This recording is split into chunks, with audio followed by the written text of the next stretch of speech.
one for local news in Ottawa and the Valley. This is City News, now on 101.1 FM and 1310 AM. It's Tuesday, September 6th. Good morning. I'm Andrew Boyle. Right now in Ottawa and in Smiths Falls, 13 degrees, and here's what's making news in Ottawa and the Valley. Students across much of Ontario returned to the classroom this morning for the first start of a school year without COVID restrictions since the pandemic began. Students in Ontario who resume class tomorrow or Wednesday, depending on the district, will be able to attend class without wearing a mask. Students also have access to extracurricular activities for the first time since the pandemic began. The province's Education Minister, Stephen Harper, stressed the need for the return to full student experience. He stressed that earlier this summer. One thing that may catch you a bit off guard this morning or this afternoon is more flashing lights on school buses. The province has ordered that all school buses have yellow flashing lights as buses begin to slow down, and then red flashing lights once stopped that you're not allowed to pass. City News Time, 9:01. One person taken to hospital by air ambulance after a serious crash just north of Kempville. Ottawa Fire responded to the scene of a two-vehicle collision at the intersection of Donnelly Drive and Marilyn Wilson Road around 7:30 this morning.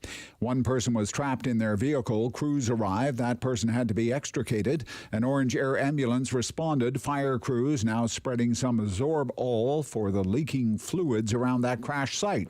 Ottawa Fire says it will soon clear the scene and turn it over to Ottawa Police for their crash investigation. Now your forecast. Here's meteorologist Jill Taylor. We'll get into a brisk wind out of the east-northeast, and that'll help to clear things out. And overall, plenty of sunshine today. The high 24 degrees will feel like 29. Tonight, clear and 12. And tomorrow, sunshine, warmer and more humid. 26 will feel like 31. For today, the high 24. And right now in Ottawa and in Smiths Falls, it's 13 degrees. City News Time, 9:02. One of the missing people reported to Ottawa Police has now been found. The 11-year-old who had been missing since last Tuesday was located safe, according to police.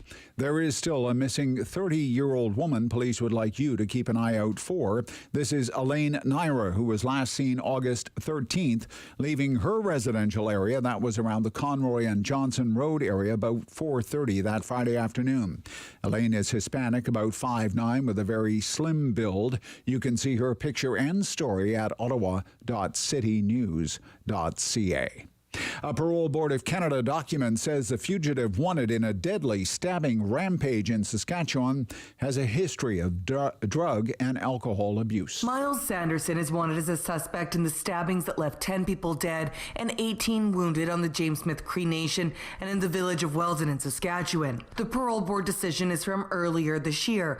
It detailed crimes from domestic violence to throwing a cement block at a woman's vehicle, threatening to kill a First Nation band store employee, and stabbing 2 people with a fork. The document says Sanderson admitted to losing his mind when consuming drugs or alcohol, but it says he had completed treatment for substance abuse in the past. Kelly Malone, The Canadian Press. City News Time, 9:03. Britain now has a new Prime Minister. Liz Truss took office today after meeting with the Queen at her Balmoral estate in Scotland. The carefully choreographed ceremony took place after Boris Johnson formally stepped down during his own audience with the monarch. I'm Andrew Boyle for News Anytime. Follow up online at ottawa.citynews.ca.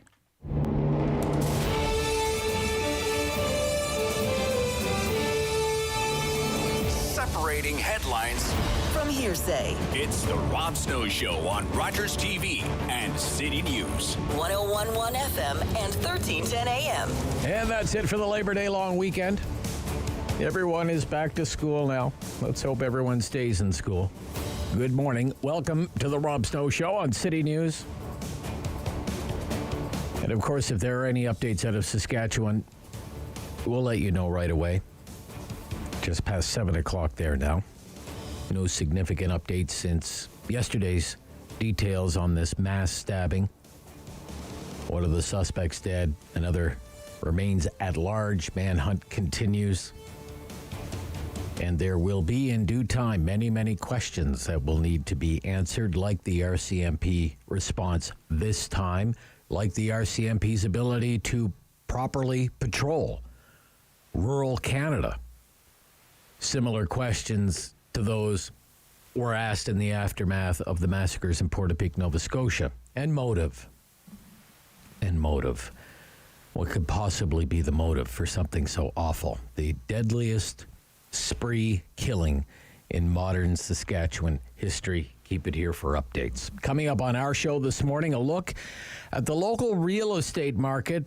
Things have softened somewhat. We don't have the latest numbers in yet from the Ottawa Real Estate Board. On Wednesday, the Bank of Canada is expected to hike interest rates.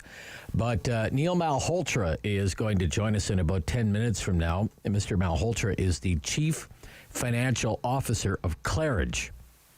That is one of the larger property development firms in Ottawa, and it recently canceled plans for a high-rise development in Hintonburg. It wasn't that long ago that something like that would have been unheard of in building boom Ottawa. That was supposed to be a 30-story condo building not far from light rail. Somerset Street West, just the kind of project that the city planners love to see, so-called transit-oriented development. But Claridge is saying things are different now, higher interest rates, inflation, higher construction costs. So we'll talk about that project specifically and more generally about the local real estate market from the point of view of a company that is trying to build homes and then sell them to people. I mean, you hear it from some of the municipal candidates in this year's election campaign. A very hostile environment for people involved in the property development industry right now. That's coming up in just a few minutes' time. Then after the 9:30 news, it's the professor. Professor Ian Lee is with the Sprott School of Business at Carleton University. Back to school for him this week as well. And he always has a hot take on the big issues of the day. And today, we're going to talk a lot about energy. It's all over the news. I mean, energy crisis. In parts of California, very, very hot again today. High in Los Angeles today in the mid-30s. And the operators of the state's electricity grid is pleading with Californians to conserve electricity. Or it says there could be rolling blackouts. Don't even plug in your electric car. If you can avoid plugging in your electric car, please. Thank you. That would help California out. Meantime, in the UK, new Prime Minister Liz Truss, as you heard in our newscast, Liz Truss. Funny thing on Twitter, there's the handle Liz Truss has already been taken by a woman by the name of Liz Trussell. So people have been tweeting at Liz Truss, because that's Liz Trussell's handle. And she's just randomly been responding to people who are tweeting at her, thinking that she's the new Prime Minister of the United Kingdom. But anyway, the real Liz Truss, UK Prime Minister. Gosh, difficult job ahead for her. That country is facing a very difficult winter. Liz Truss is promising to spend, imagine this, 130 billion British pounds. That's almost $200 billion Canadian. Almost $200 billion Canadian on an energy assistance package. So people can heat their homes, keep the lights on in their businesses, make it through winter. Borrowing that kind of money with the UK already experiencing double-digit inflation. There are some who will question the wisdom of it. Across Europe, they're also wondering what winter will bring now that Russia has turned off the Nord Stream 1 pipeline indefinitely. Meantime, there was a report over the weekend from the Canadian press about a made-in-Canada energy crisis. How central and eastern Canadian provinces could be facing their own problems, according to a new study out of Polytechnique Montreal, Trottier Energy Institute. The report says central and eastern Canada could be looking at an electricity shortage because of an increase in the number of electric cars and the push to decarbonize buildings by the year 2030 and the push to get to so-called net zero by the year 2050. It says, quote, most provinces will be incapable of meeting electricity needs. Incapable of meeting electricity needs. And it calls on public utilities like Hydro-Quebec to immediately review their investment plans for the coming years. So we'll talk about that. Going green, I mean, it sounds great until you try to turn on the heat or the lights. 11 minutes after 9 o'clock. Also on the show this morning, my friend on the right side of things. Michael Taube is a syndicated columnist and a former speechwriter for Stephen Harper. And we're now down to the final few days of the Conservative Party's leadership race. Everyone expects Poilievre to win, that he'll win going away. Saturday is the big reveal. Can you imagine if Poilievre doesn't win?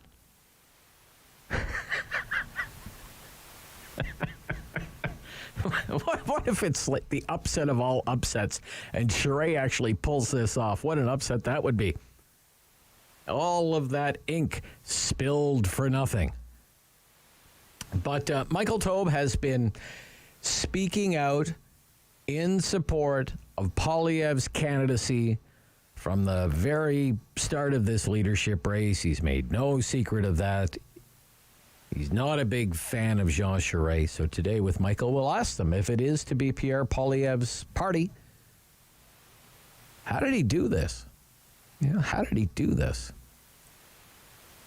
And what can Canadians expect from Pierre Poilievre as leader of the opposition? And maybe, who knows, maybe, you never know, someday, Prime Minister of Canada?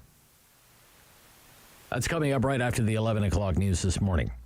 Between 10 and 11, we always do the Talkback Hour on the Rob Snow Show.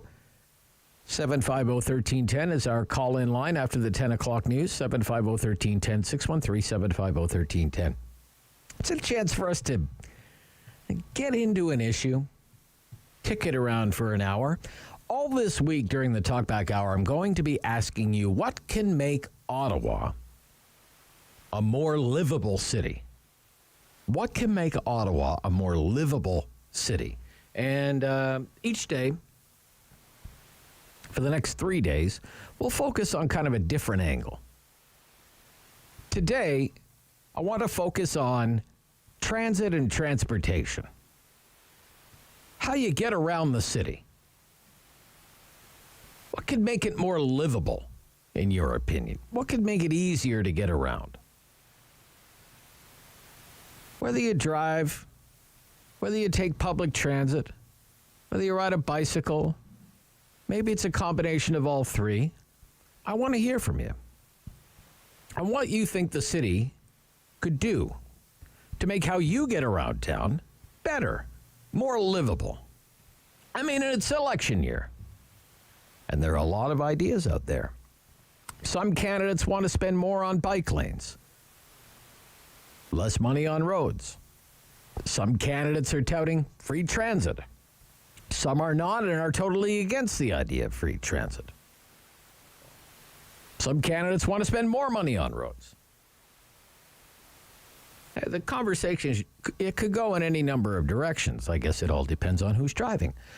We have traffic calming, speed limits, photo radar, roundabouts, debates about new bridges to Quebec or a tunnel for trucks, e-scooters, out of control. If you use it to get around town, how can it be improved in order to make the city more livable? Give it some thought. Give me a call at 750-1310. We'll take your idea out for a test drive on the Rob Snow Show on City News.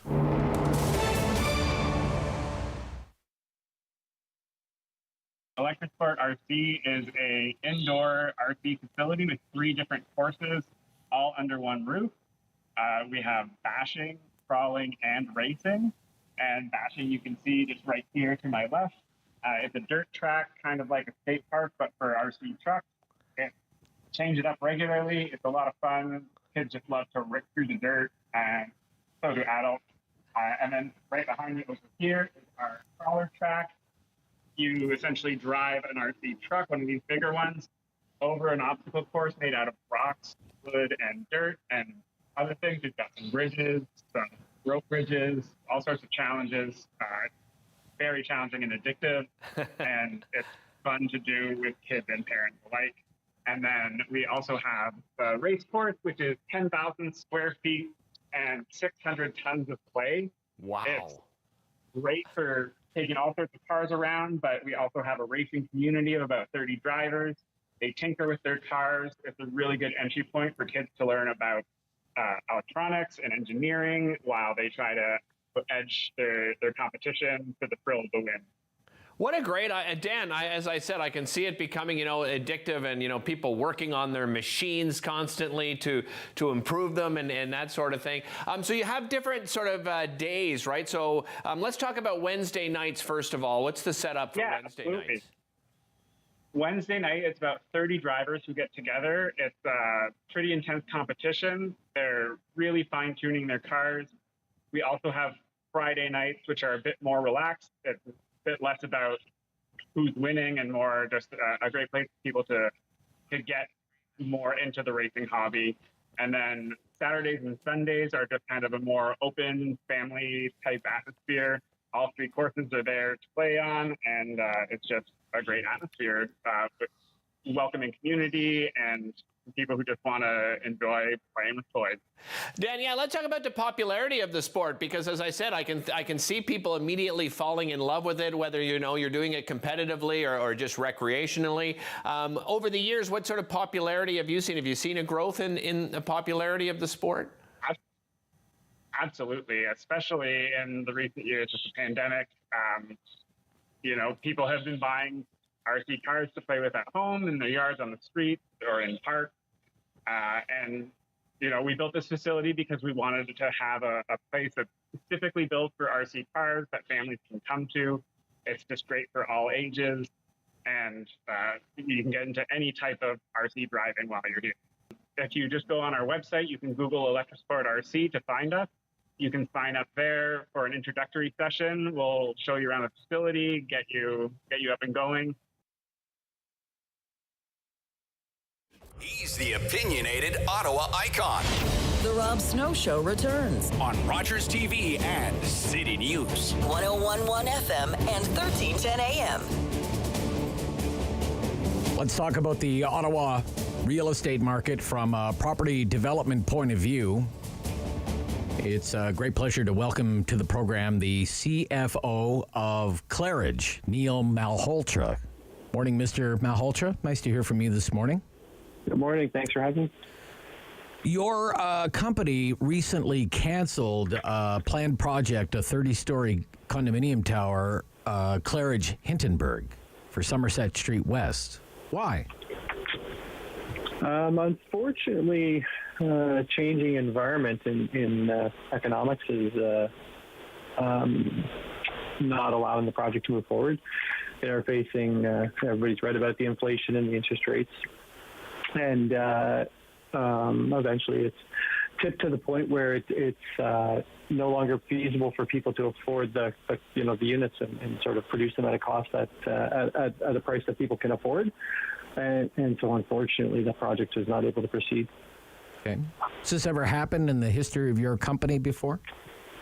No, not in my time here. I've been here 20 plus years, and it's unfortunate set of circumstances we find here, and changes in the post-COVID world and the financial pressures. There's a little less demand for people to move downtown. So no different than sort of the pressures on our transit system, where there's less people working their way downtown every day, and there's sort of less pull to bring people downtown with the hybrid work model. So it's there seems to be a little less demand for people to pay the premium it costs to live usually in the sort of downtown environment. Okay, I'm hoping you can speak a little more, maybe expand a little more on what's happening with your own costs for a project like this, significant development, transit-oriented development not far from the Bayview O-Train station.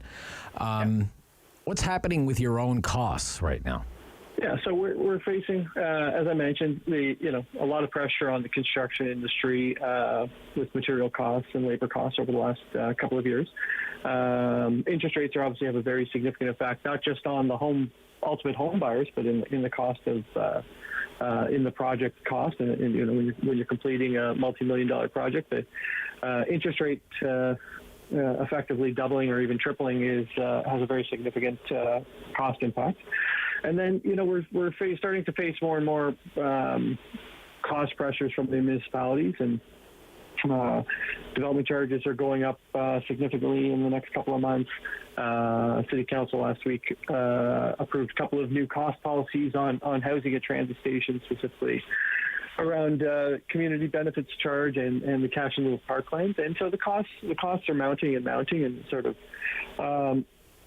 it's become a challenge to do a project that's financially feasible when it comes to doing a condominium at transit station in an environment prior to all these new costs coming in place. But we've kind of reached the point now where it's to deliver a new project in the city at a transit station in a condominium and give the city the kind of intensification they want.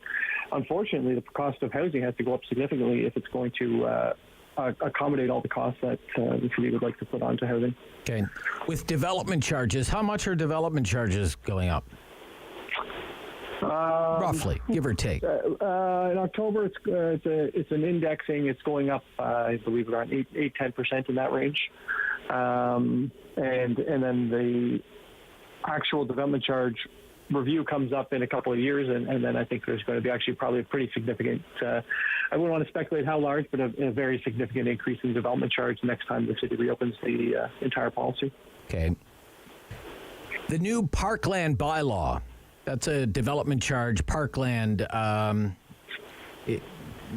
Describe how that works, what it's intended to do, and what this increase means. So the parkland bylaw is intended to make sure there's enough parkland for new and existing residents in the city.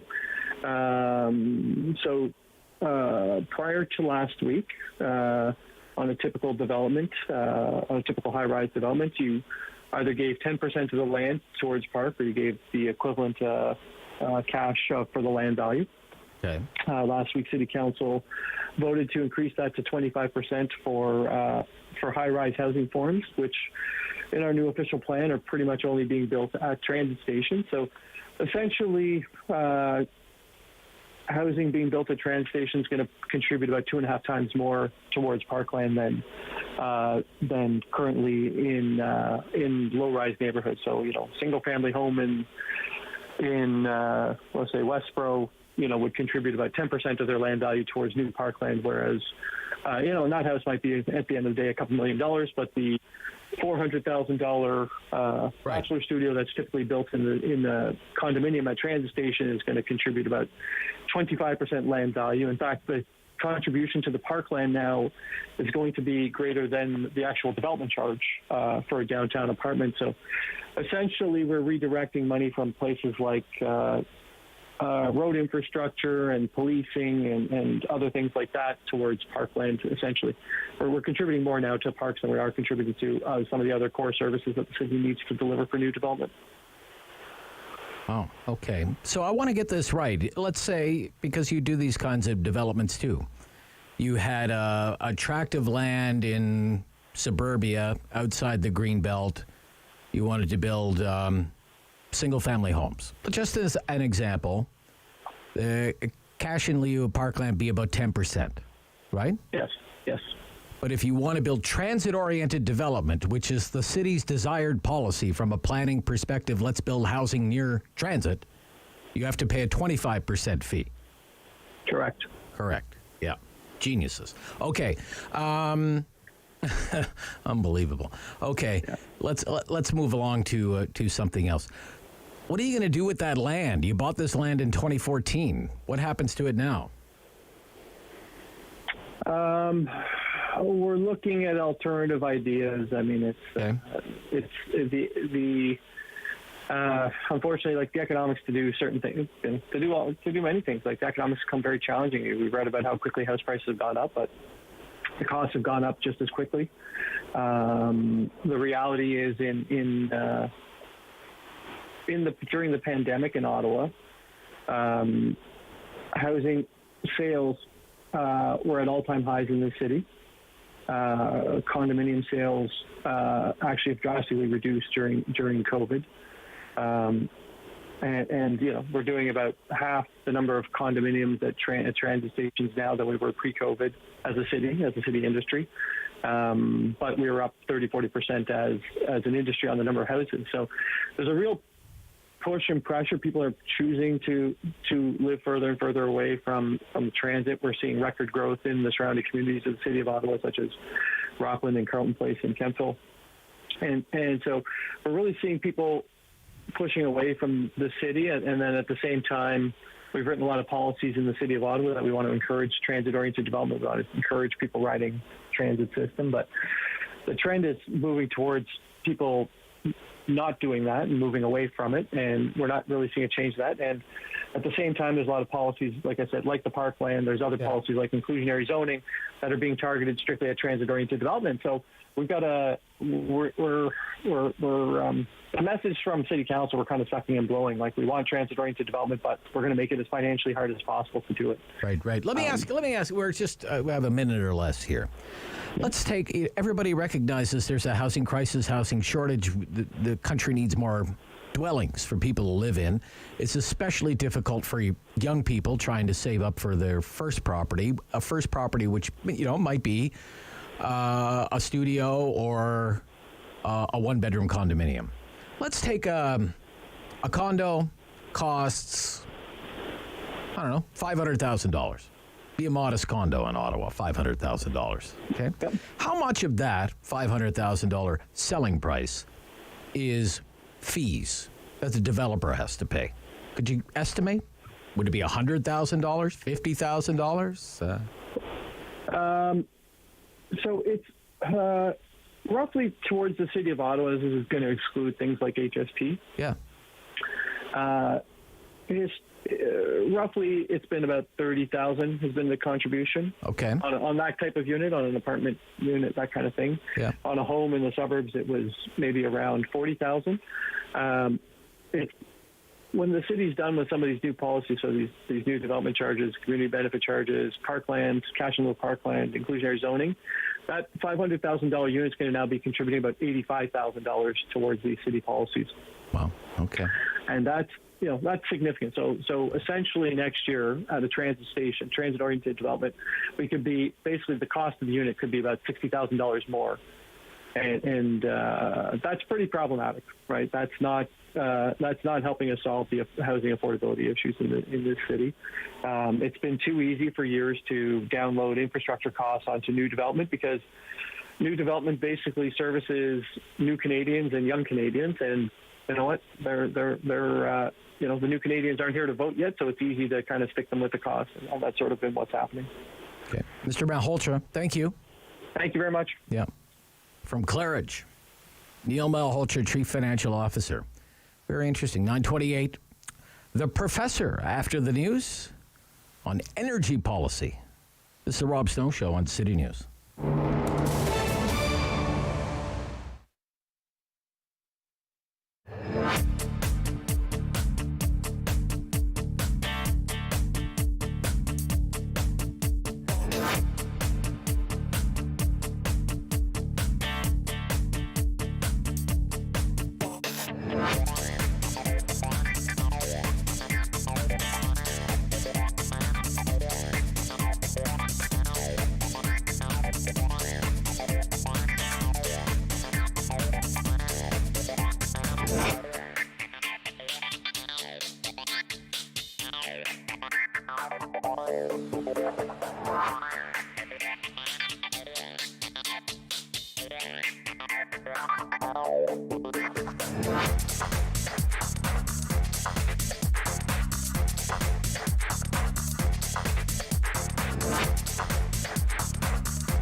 Number one for local news in Ottawa and the Valley.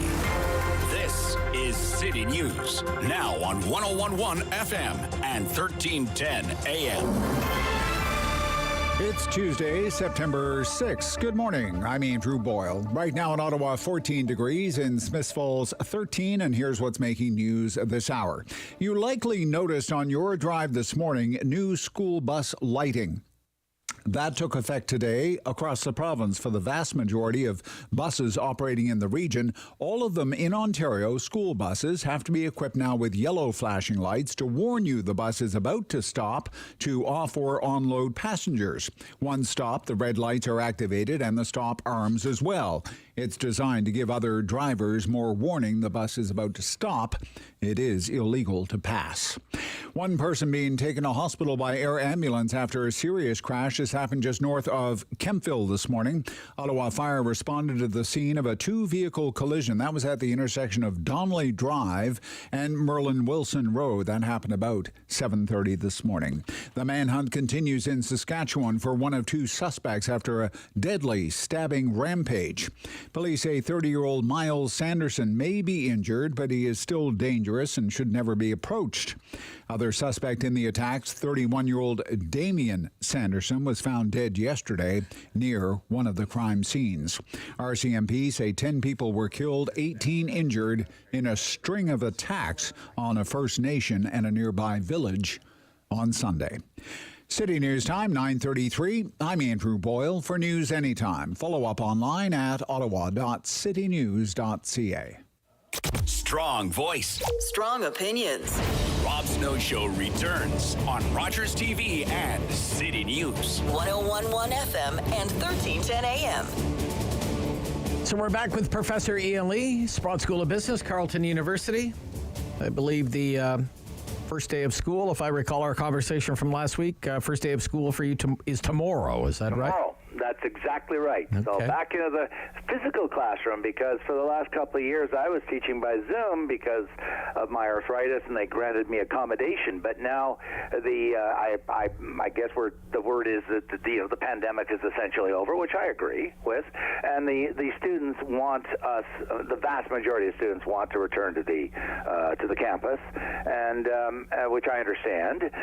Very quickly before we get on to our stories, I've long argued, and I really upset some of my colleagues in the university, not just, I don't mean in my school, but in the university, because my thesis is that for those who say that Zoom or online education is going to make universities redundant, don't understand, simply do not understand young people. And my statement is very clear cut. 18-year-olds want to go to university not because they're dying and they're desperate to hear Professor Ian Lee or any other professor. Right. They go to university because they want to meet thousands and thousands of other young people their own age and be away from mom and dad for the first time. And as a bonus, if they stick to it for 4 years, go to class, complete the courses, they get a degree out of it. Sure. So how many people will be in your class tomorrow? 50, you figure? Roughly 50. Yeah. 50 people? You'll be teaching a class of... most people, except for possibly Laurentian University, which learned that is not a viable model. Wow. So I've got about 50 per class.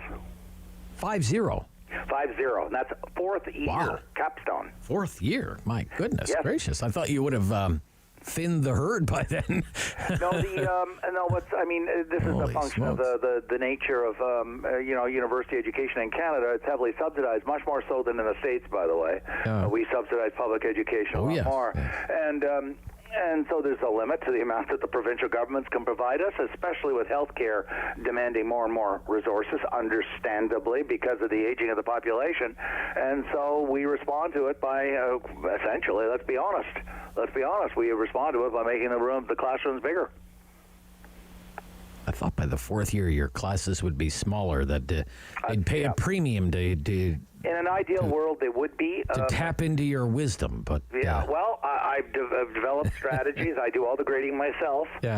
Students really are irritated when a fellow student is grading them. And so I do not allow students to grade my students. I do 100% of the grading, which is unbelievably labor-intensive. I'm not complaining. I think it's a very important value added I'm providing. And because, I've been teaching the course for a long time, and because I worked in business for 9 years, lending money, doing strategic analyses of the small businesses and medium-sized businesses. So I have the real-world experience as well, and so it makes the course, I think, more relevant and more meaningful. Okay, let's pick up where we left off last week, and that's talking about energy policy, the energy crises, I guess. You have news out of California. So far, it's been able to avoid rolling blackouts, but who knows what it will be today. Another hot day across California. They have, like we do in Ontario, an independent electricity system operator. And it says rolling outages are possible. They've had 6 days of alerts like this. They've called on customers, cut your electricity use between 4 p.m. and 10 p.m., set your thermostat to 78 degrees. Do not use major appliances after 4 o'clock. And it's gotten a lot of press. Don't plug in your electric car if you don't have to, right? Meantime, in the UK, price of natural gas 5 times what it was a year ago. A year ago, 5 times higher. Can you imagine your electricity bill or your gas bill being 5 times what it was? It's the Financial Times of London reports the cost of energy could rise from 12% of household disposable income for the lowest decile to 41%. 41% of disposable income being spent on utility bills. We've got the Nord Stream 1 closed indefinitely. It's all very bleak stuff, right? Very bleak. What we're doing in Canada, here's my question for you, Professor. The policies that have been enacted by the Trudeau government, do you fear they could leave Canada in a similarly vulnerable position? I don't believe they could. I believe they will. Okay. They will. And before anyone accuses me of being a conspiracy theorist type person, I'm not. I'm evidence-based. I want to make a sharp distinction that's very important. Okay. Because a group of people think similarly and share common values and outlook and philosophy is not a conspiracy. The Liberal Party is not a conspiracy. Neither is the Conservative or the NDP or the Green Party or the Republican Party. They're a group of like-minded, similar-minded people with similar outlooks. I didn't say identical. And so my point is that amongst those who consider themselves strong environmentalists, whether they're in a political party or not, and I would include Mr. Guilbeault and Mr. Trudeau in that category, it's my judgment that there's an increasing consensus or recognition or belief, I guess is the best word of putting it, that the way to deal with global warming is to damn the torpedoes, to use a slang English phrase, damn the torpedoes full speed ahead, and if it creates shortages down the world, so be it. That's the price we have to pay.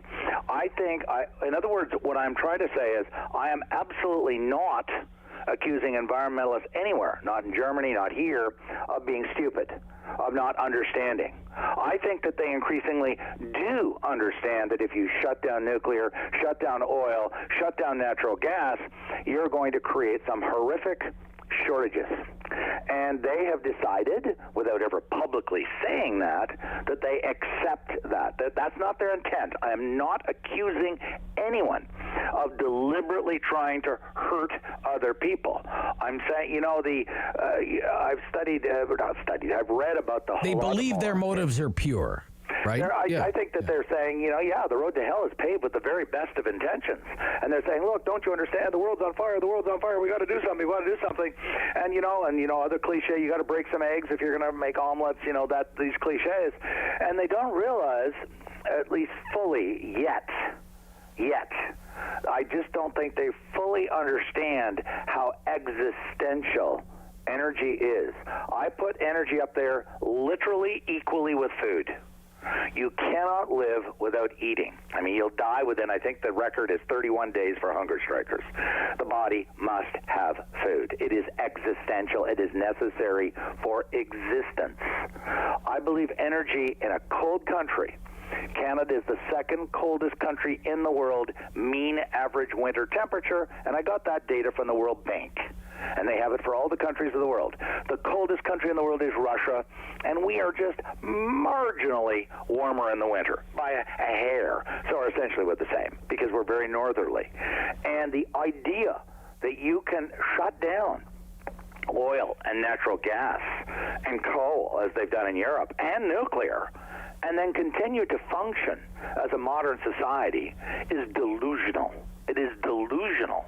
I mean, this is going to take them back to the Stone Age, metaphorically speaking. Right. So when you read a story like the Canadian Press reported over the weekend, Quebec and other provinces in central eastern Canada heading toward a significant shortage of electricity because of the transition to renewable energy. You're not surprised to hear something like that. No, and Rob, some people say, shrug, shortage of energy, we got a shortage of this, shortage of that, big deal. Yeah. Hold it, everybody. Stop right there. Yeah.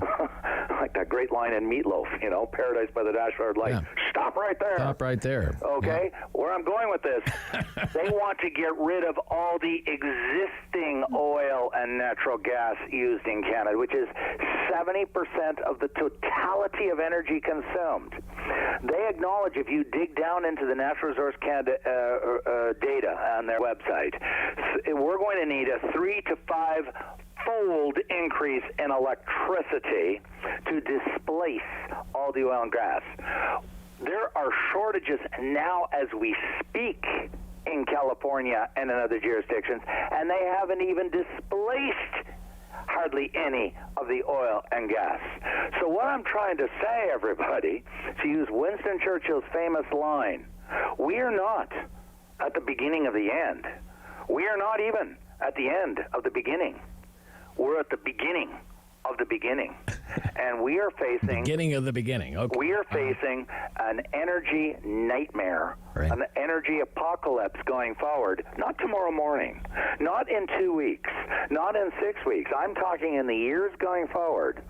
If these pernicious and destructive policies continue, like they did in Europe, there is going to be serious suffering. I mean, the Financial Times is a pretty well-respected newspaper in the UK. It's an extremely... 41% of disposable income would go just to energy costs, like utility bills, by October, between October 2022 and September of 2023. Yeah.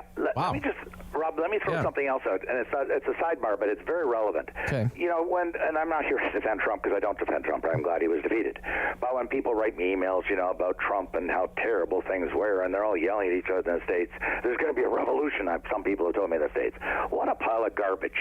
If you read and study books that have been written by serious scholars on revolution, I'm talking the Russian Revolution, the French Revolution, over and over and over, it was either over lack of food or lack of energy.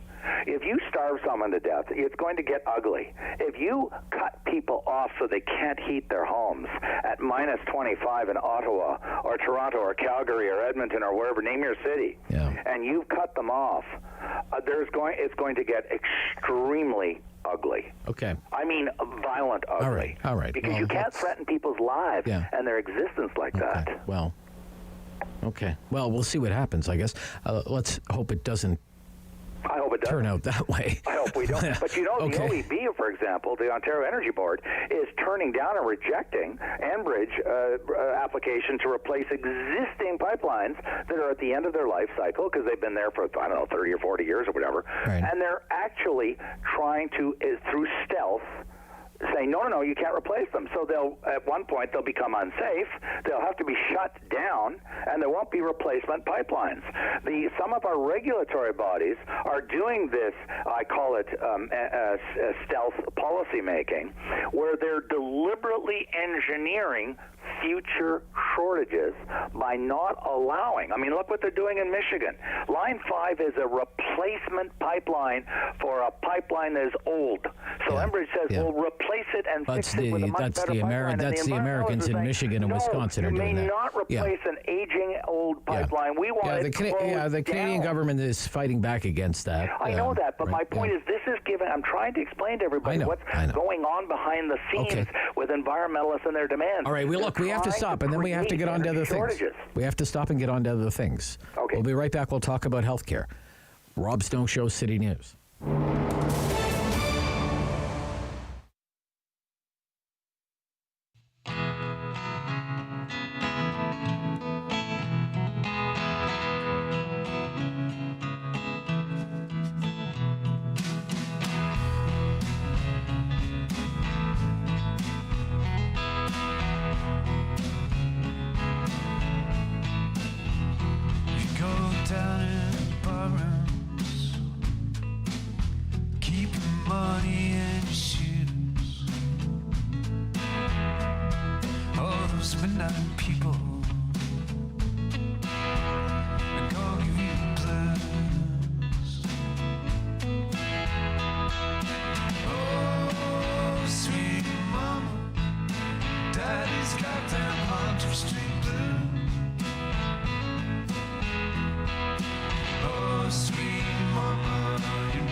runs under the Carleton Jackson Creek. Well, you can't take all the trouble and sink them in deep.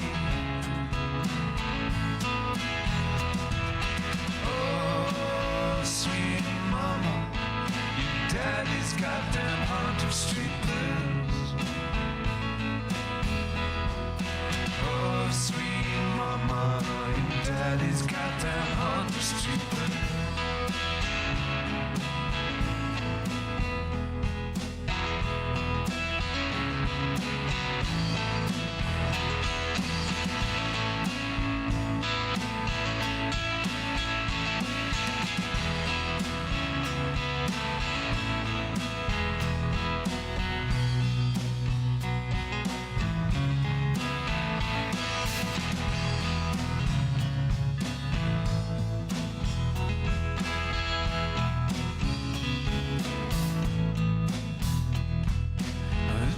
So long above the corner store where I made up these songs. It's my last act before I go. Oh, sweet mama, your daddy's got them Hunter Street blues. Oh, sweet mama, your daddy's got them Hunter Street blues.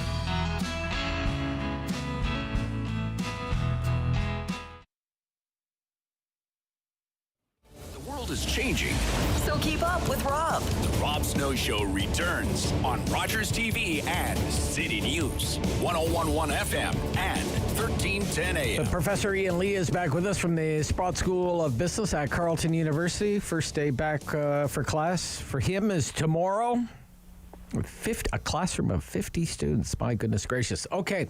Last week we talked about private healthcare delivery, where it's a private institution, but people would pay with their health card. You're a fan. The CAC government, the Legault government, they're in an election campaign in the province of Quebec right now, promising to build 2 new such facilities, one in Montreal, in the east end of Montreal, the other in Quebec City. They would be up and running by the year 2025.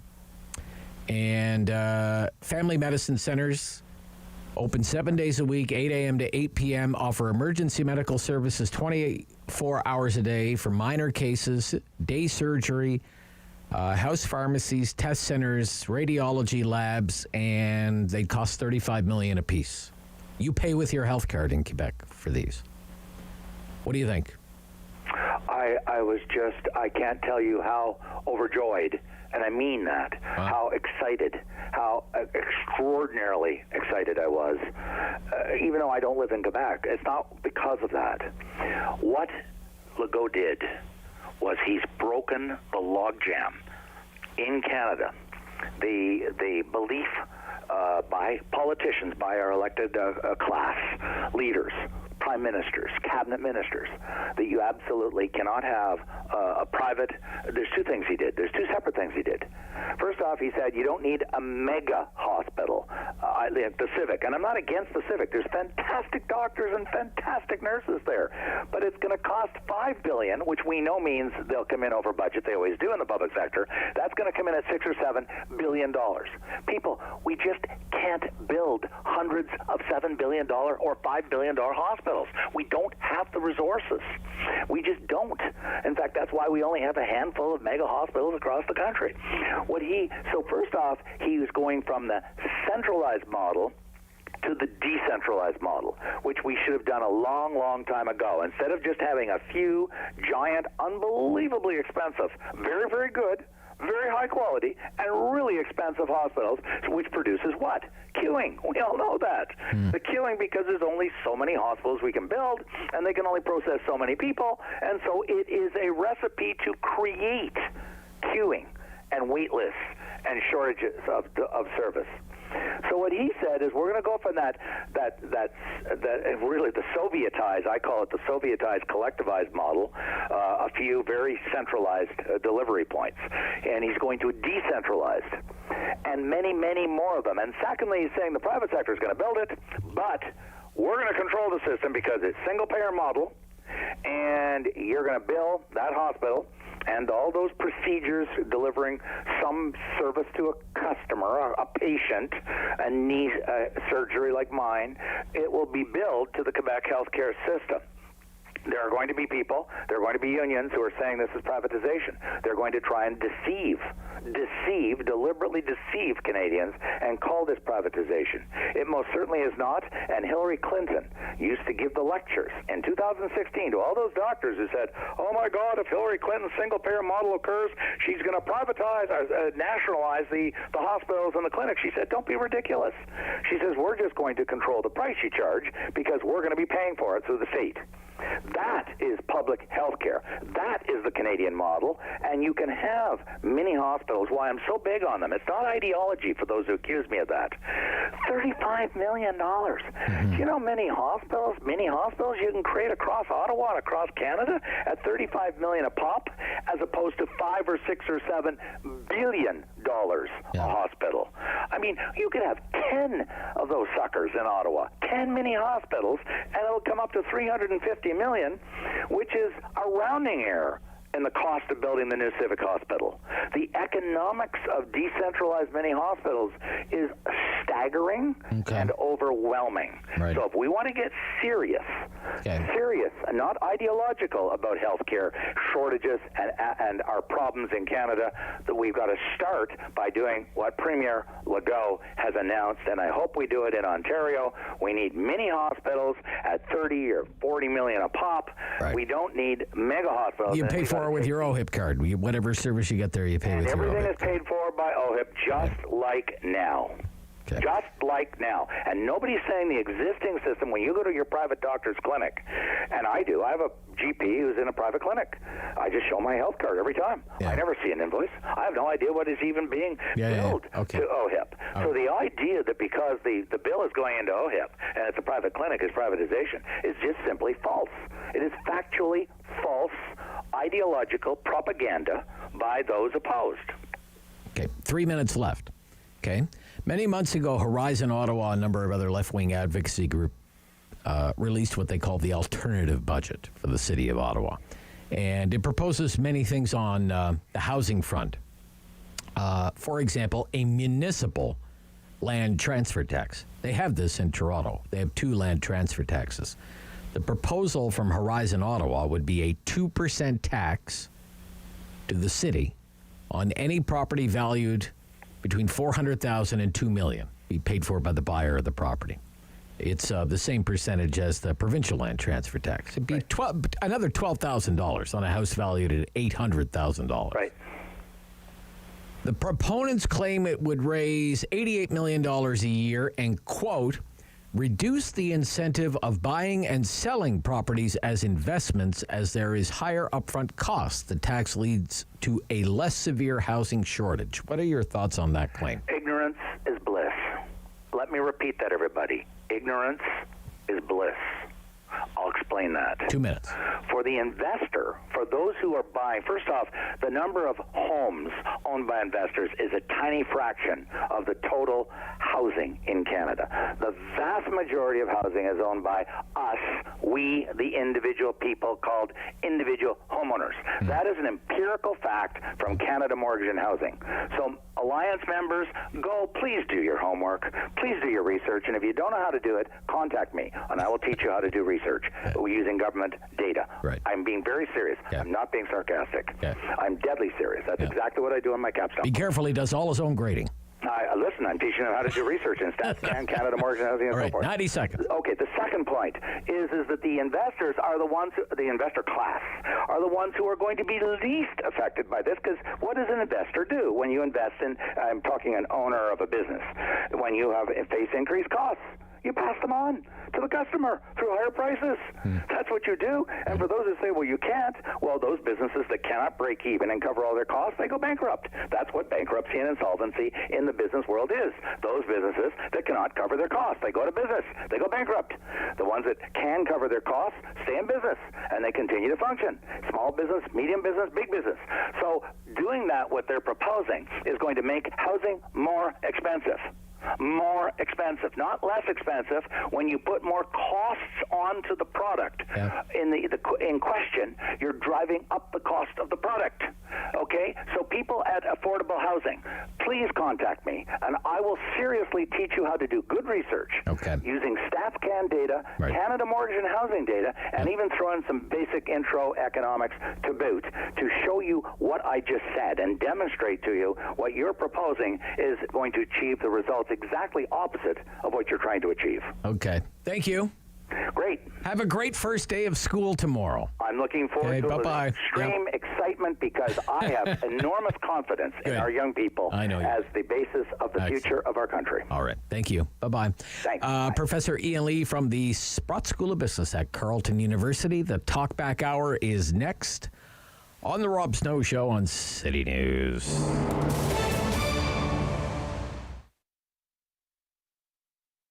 Being a crossing guard works great as part of my schedule as a high school student because I still have time to do my tests and assignments while earning a little bit of cash on the side. Working as a crossing guard fits into my current lifestyle because it gives me a lot of time during the day to pursue hobbies that I'm very interested in. A friend of mine introduced me to this job. I didn't know it was actually a paid job. I always start my day. It's a very little, I guess, few months baby, and she always comes with her dad on a pram, and the smile she has, like, oh my God. Well, I think the OSC is a very good employer. They show quite clearly that they care about you. They're very polite. They really make you feel like you're part of a family. It's fun. I really enjoy it. Gets us out of the house, too. Yeah.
1 for local news in Ottawa and the Valley. This is City News, now on 101.1 FM and 1310 AM. It's Tuesday, September 6th. Good morning. I'm Andrew Boyle. Right now in Ottawa, 14 degrees, 13 in Smiths Falls, and here's what's making news in Ottawa and the Valley. The city has increased development charges for high-rise building construction near transit hubs. It's one of the factors behind Claridge Homes' decision not to build a 30-story residential building. The CFO of Claridge Homes, Neil Malhotra, tells the Rob Snow Show, after purchasing the land back in 2014 on Somerset West, it's simply not feasible to build that 30-story building. Been here 20 plus years, and it's unfortunate set of circumstances we find here, and changes in the post-COVID world, and the financial pressures. There's a little less demand for people to move downtown. So no different than sort of the pressures on our transit system, where there's less people working their way downtown. Malhotra says it's not only the cost of borrowing for a mortgage, but the cost to his company, labor and construction materials. And that was made even worse last week at City Council, with the development charge boosted from 10% to 25% coming soon.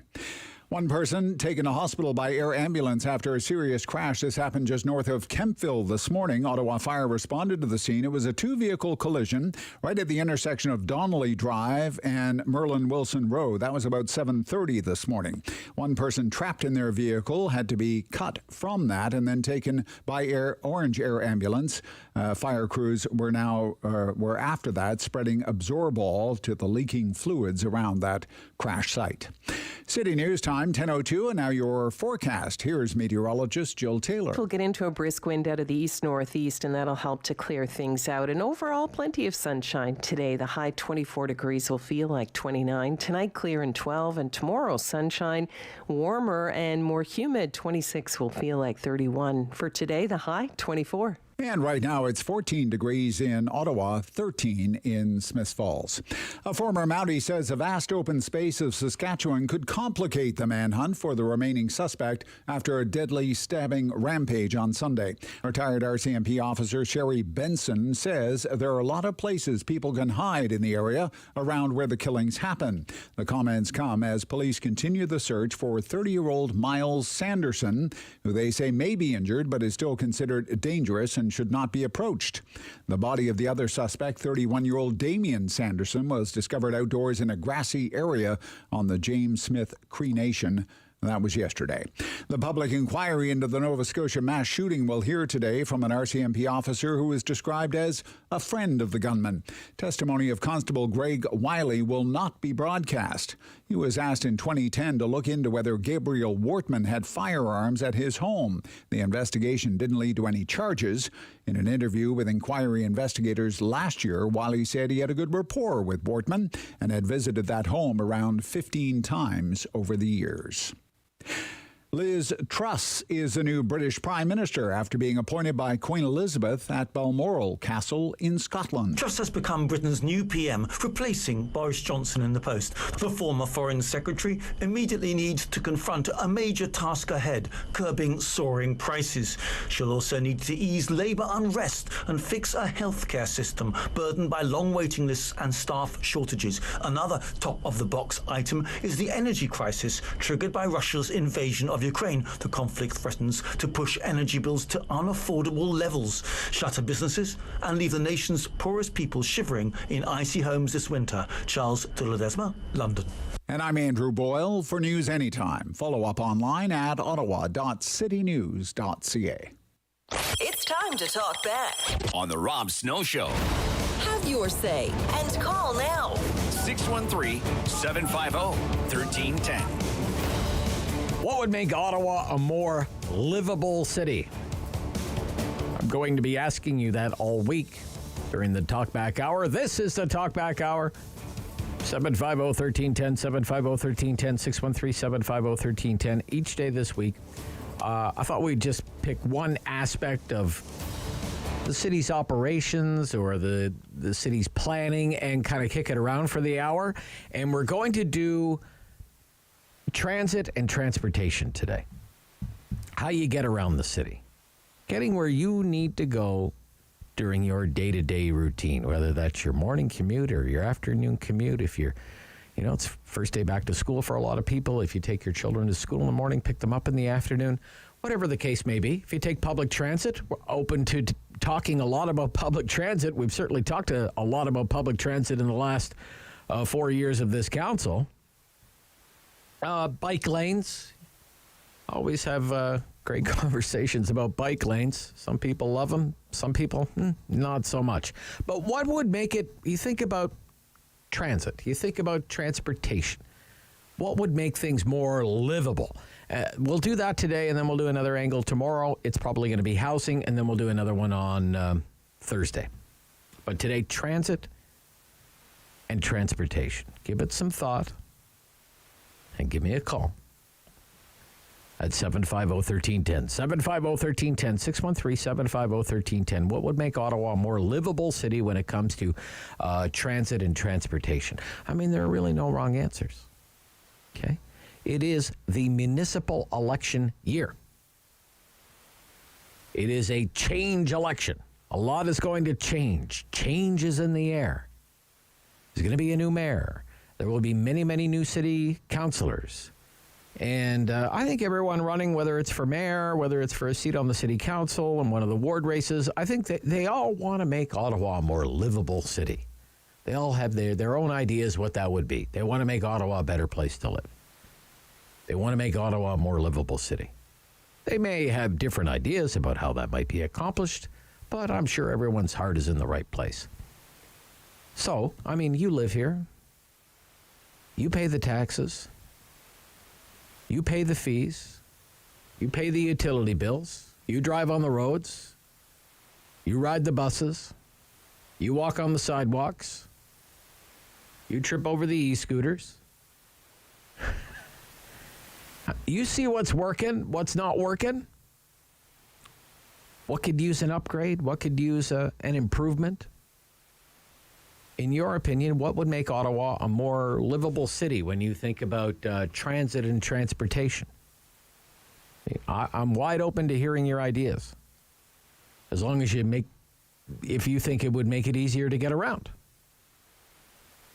And, I may run a few ideas that I have by you. But if you have an idea right off the top of your head, let me hear it. We have every single line available right now, 750-1310, 750-1310, 613-750-1310. Public transit, the transportation network of the city. What would make Ottawa a more livable city when you think about that? Because when I hear people talking about making Ottawa a more livable city, I hear a lot of conversation about how we get around now, how we're going to get around in the future, why we made some of the decisions that we made. Some of them have been very expensive, haven't worked out so well. LRT, I'm looking at you. Transit and transportation. Do you have thoughts on that side of living in Ottawa? How we get from point A to point B? Lots of people have lots of ideas about that. Catherine McKenney, for example, city councillor, candidate for mayor, is going to be talking about that in about an hour from now. McKenney has a campaign event focused on making Ottawa a world-class cycling city. Maybe we'll get a stop on the Tour de France. I don't know. Who knows? Make it happen, Catherine. This campaign event is actually happening this morning. It's not happening downtown, but rather out in Stittsville, Village Square Park in Stittsville. I don't know the exact details of what the councillor is promising to do to make Ottawa a world-class city for cycling. I look forward to hearing and reading about some of the details. I suspect there are those of you out there who think the city is already doing too much and being too accommodative to the cyclists of Ottawa, spending too much money on cycling infrastructure already, and that has come at the expense of, say, road maintenance or road clearing during the winter.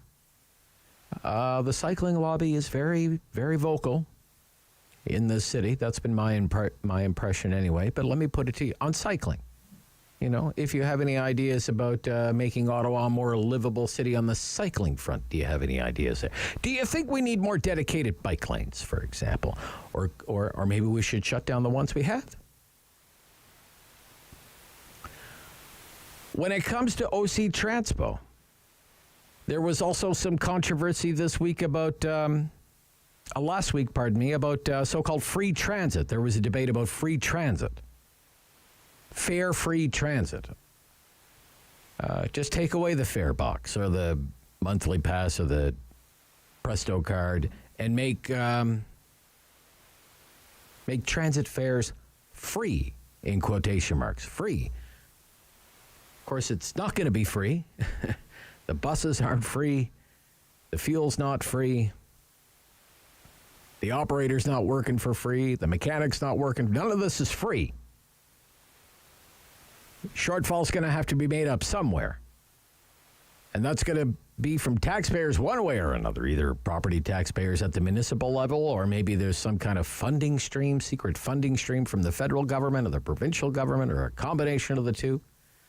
Free transit, let me throw that out there. We're talking transit and transportation. I mean, does it have any merit with you? As a way to lure people onto public transit, make the city a more livable place? At 750-1310. 750-1310. 613-750-1310. Lines available. Dave in Bayshore. Dave.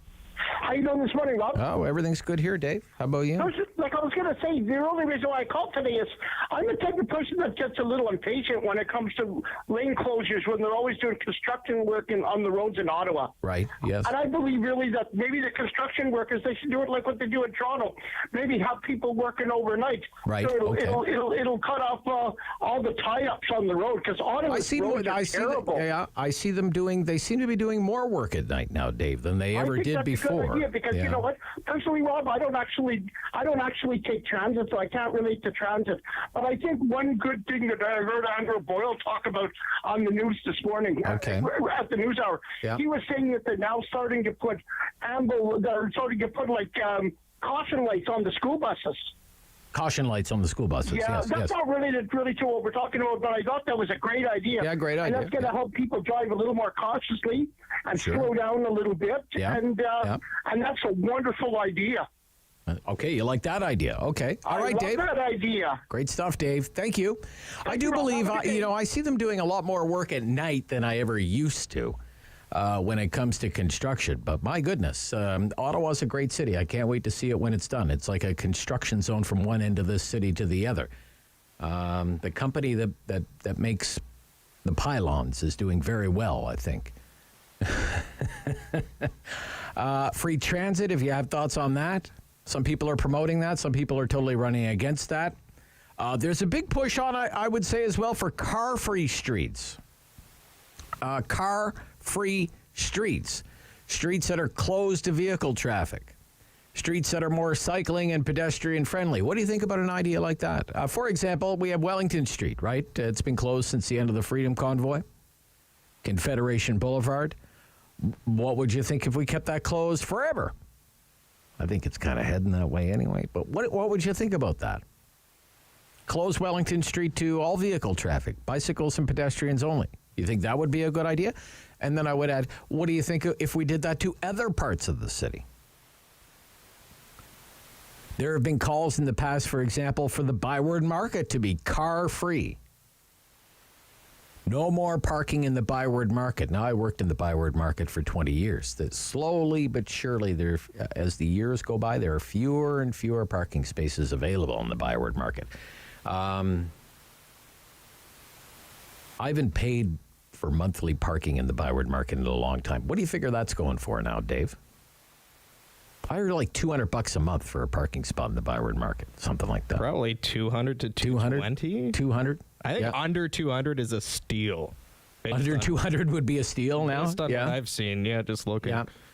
But some people like this idea. They did it when Le Machine was here. You remember when Le Machine was here for Canada 150?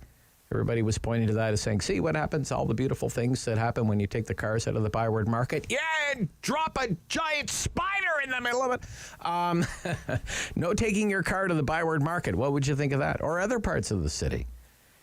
You remember when parts of Bank Street were closed during the pandemic because the restaurants were just starting to open and they wanted extra spots for dining outdoors, so they closed like parts of the Bank Street Promenade, and people were like, "Now it's a good idea. We should do that all the time." What do you think about ideas? Yeah, I'm just kind of throwing stuff out there. Peter in Orleans. Peter's in Orleans. Hi, Peter. Hi, how are you? Good, Peter. How are you? Yeah. So we're talking about transit and transportation. What do you think would make life more livable in Ottawa? Sorry, I was losing you there for a sec. Okay. I just wanted to say I would like to see a study done on free transit. Free transit. Yeah. Okay. And I'd like to see it done based on the fact that I think OC Transpo administratively is very heavy. And I think the number of people that are involved in collecting money in the IT infrastructure and collecting money, I think you'd be lopping that out of students' tuitions.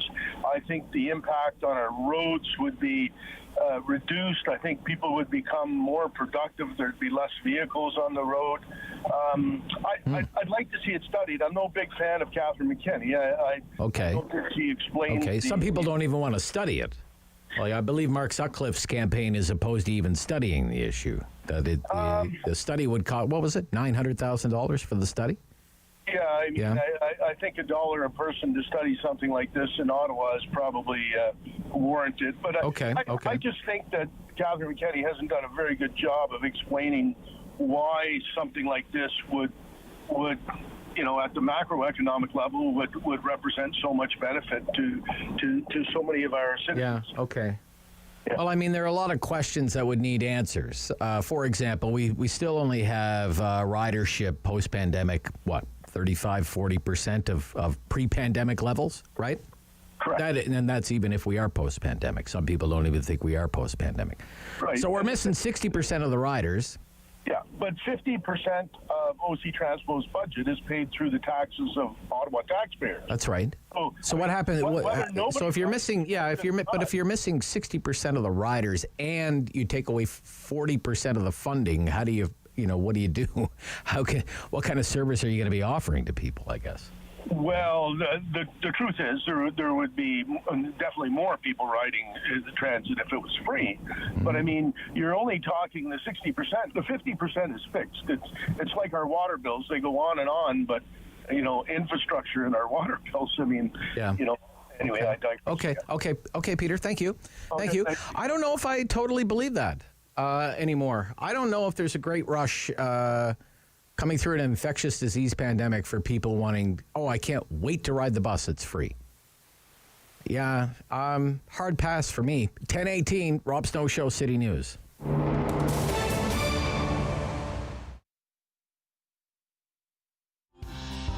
The sun's calling, change with the warning. I won't win anything if I give everything. I was so excited when I found out that I was given this grant to be able to make this concert, because I knew it was going to be the first opportunity that I was able to play these songs for others. This album was recorded really, truly in isolation. Like everybody else, we were locked down for a bit. So you're going to see, I think, the joy of playing live, of being together. For me, as someone who owns a business in Ottawa that's directly working with music, I own a recording studio, it is important because it gives a sense of confidence in terms of having support from a lot of different places. We all know in Canada, there are all kinds of city, provincial, and federal people who provide funding for artists, and just seeing how invested Ottawa is and expanding the reputation of Ottawa as a music and entertainment city, running a business in that city, it makes you just feel better that someone's going to support you, help you, and have your back.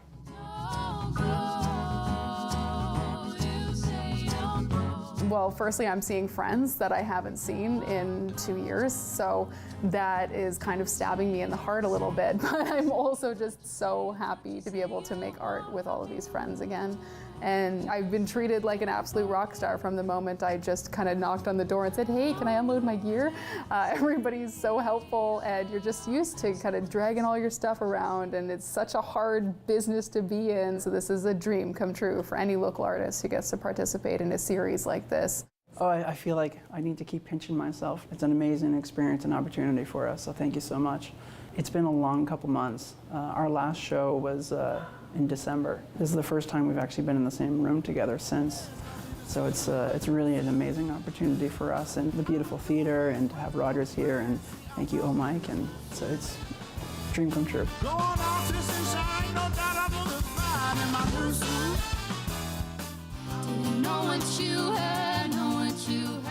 I'm here with one of my best friends, Alex, and we haven't performed in almost 2 years because of COVID. And it feels really good to be back on a big stage like Meridian, and I'm really honored that you guys invited me here today.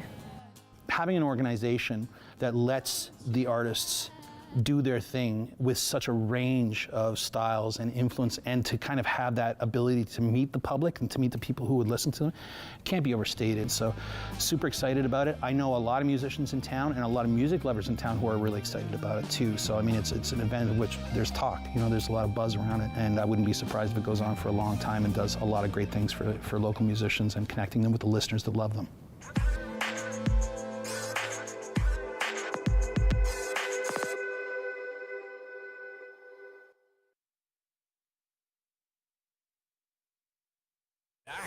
Hello. On the Rob Snow Show. The phone lines are open at 613-750-1310. Now, the Rob Snow Show continues. We're talking about transit and transportation, and what, in your opinion, would make Ottawa a more livable city. Up next is Joan in Orleans. Joan. Good morning, Rob. Hi, Joan. I think I mentioned this before in a previous talk with your phone and with you. Briefly, Rob, this free transit, this is a pipe dream. Was it a pipe dream of Catherine McKenna? She may have great ideas in other areas, but right now, Ottawa offers seniors rates. Ottawa offers free Wednesdays and Sundays for seniors. Ottawa Transit offers certain price of passes for students. Mm-hmm. They've done so for years, as far as I know. Yes. There's also a low-income bus pass. Low-income bus pass.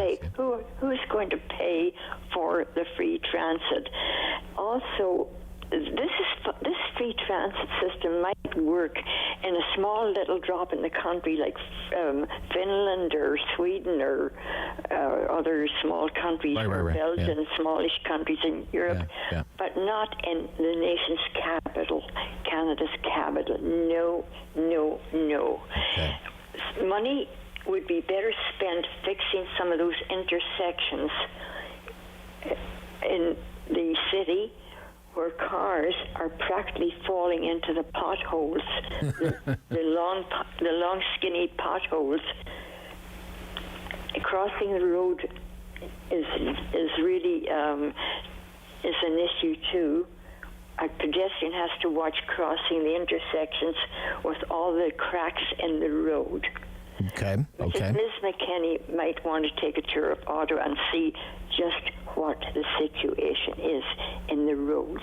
All right. Thank you, Rob. Thank you, Joan. Thank you. Okay. Bye-bye. Not a fan of the so-called free transit.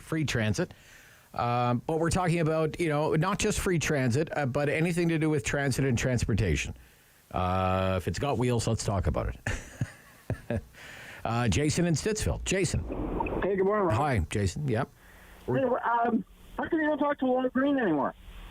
I'm sorry, who? Lowell Green. Lowell. Well, I asked Lowell to get back to me when he wants to go back on the air, and I haven't heard back. So no, I was just asking because I've seen him. He was on quite a rant on I think he's got a YouTube channel now. Oh yeah, okay. Yeah, the Lowell Green Show. Yeah. But he was talking about. I just encourage anyone to go and check it out because I'm just right. Okay. Hand, obviously, but he was talking about it. I'm pretty sure he was saying this has already been passed in July.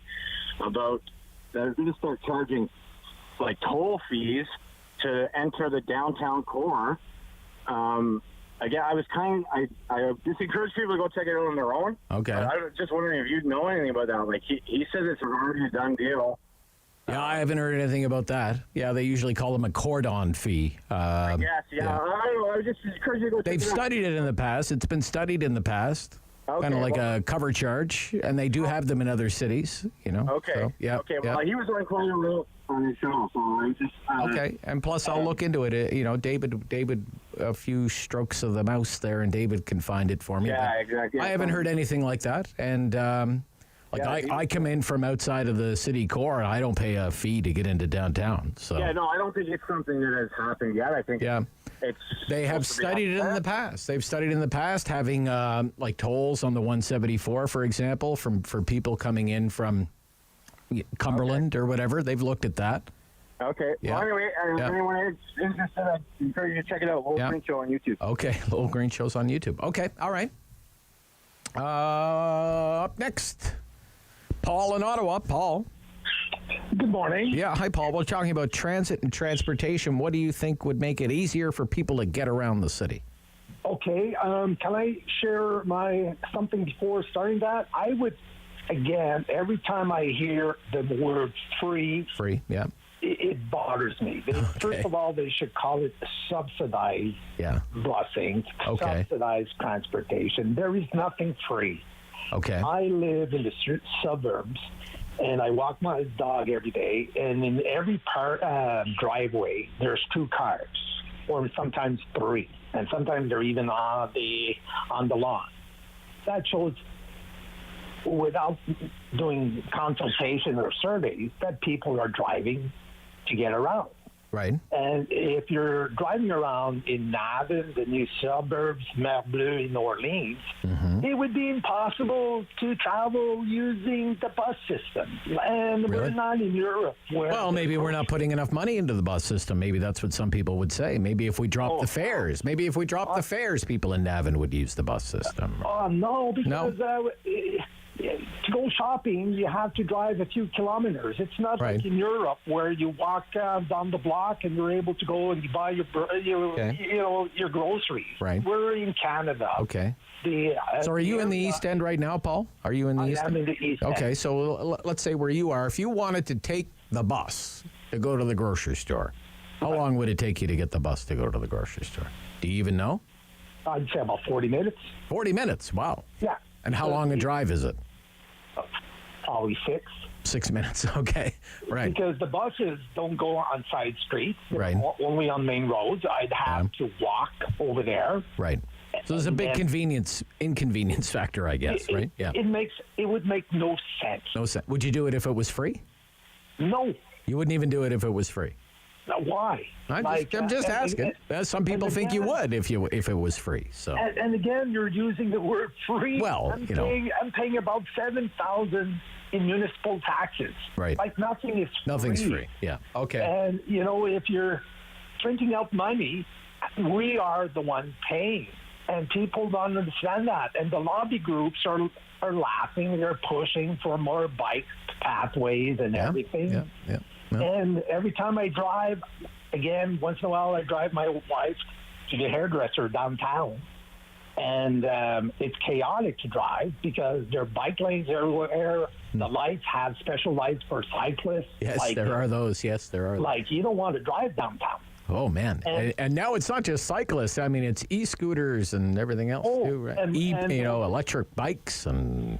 And I call it electric motorcycles. Like the other day, there was one driving on Ogilvy, and I was driving about 50, and he just passed me at 60. No license, no registrations, no insurance. Wow. Hey, life is great. Sometimes I'm asking myself, maybe I should just buy myself a golf cart and drive it around for free. Okay. All right, Paul. All right. No, a great call. Thank you. Okay, all right. Yeah. Stop calling it free. Stop calling it free transit. Subsidized, he says. Good point. When we come back, more of your ideas for transit and transportation and making Ottawa a more livable city on The Rob Snow Show on City News.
local news in Ottawa and the Valley.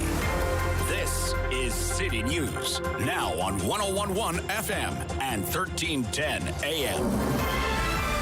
It's Tuesday, September 6th. Good morning. I'm Andrew Boyle. Right now in Ottawa, 15 degrees, Smiths Falls 14, and here's what's making news this hour. One person is in critical condition after a shooting in the Bank and Queensdale area. This happened just before midnight. Police were called around 11:30 after two people were shot. Now, both were taken to hospital. Police say no other details are being released right now. One person had to be airlifted to hospital after a two-vehicle crash just happened north of Kemptville. One person had to be cut from the vehicle at Donnelly and Merlin around 7:30 this morning. Ottawa police now investigating the cause of that collision. If you didn't know, you likely saw on your travels the extra warning lights on school buses. The province ordered bus companies to have yellow flashing lights that are activated to warn you the bus is going to make a stop shortly. Those come on as the school bus approaches a stop, then the red lights and the warning arms are activated. The manhunt continues this morning for the remaining suspect in Sunday's deadly stabbing rampage in Saskatchewan. One former Mountie says the vast expanse of the prairies could complicate the search for Miles Sanderson. Police say Sanderson may be injured but still considered dangerous. The other suspect in the attacks was found dead on Monday. City News Time, 10:33. I'm Andrew Boyle. For news anytime, follow up online at ottawa.citynews.ca. It's time to talk back On the Rob Snow Show. Have your say and call now. 613-750-1310. You think about public transit and other transportation needs, what would make Ottawa a more livable city? 750-1310, 750-1310, 613-750-1310. I'll tell you something that I see it being promoted by municipal politicians and municipal candidates from time to time, and I would be very cautious about getting into this again in this city. And that's some kind of government-run bicycle rental business.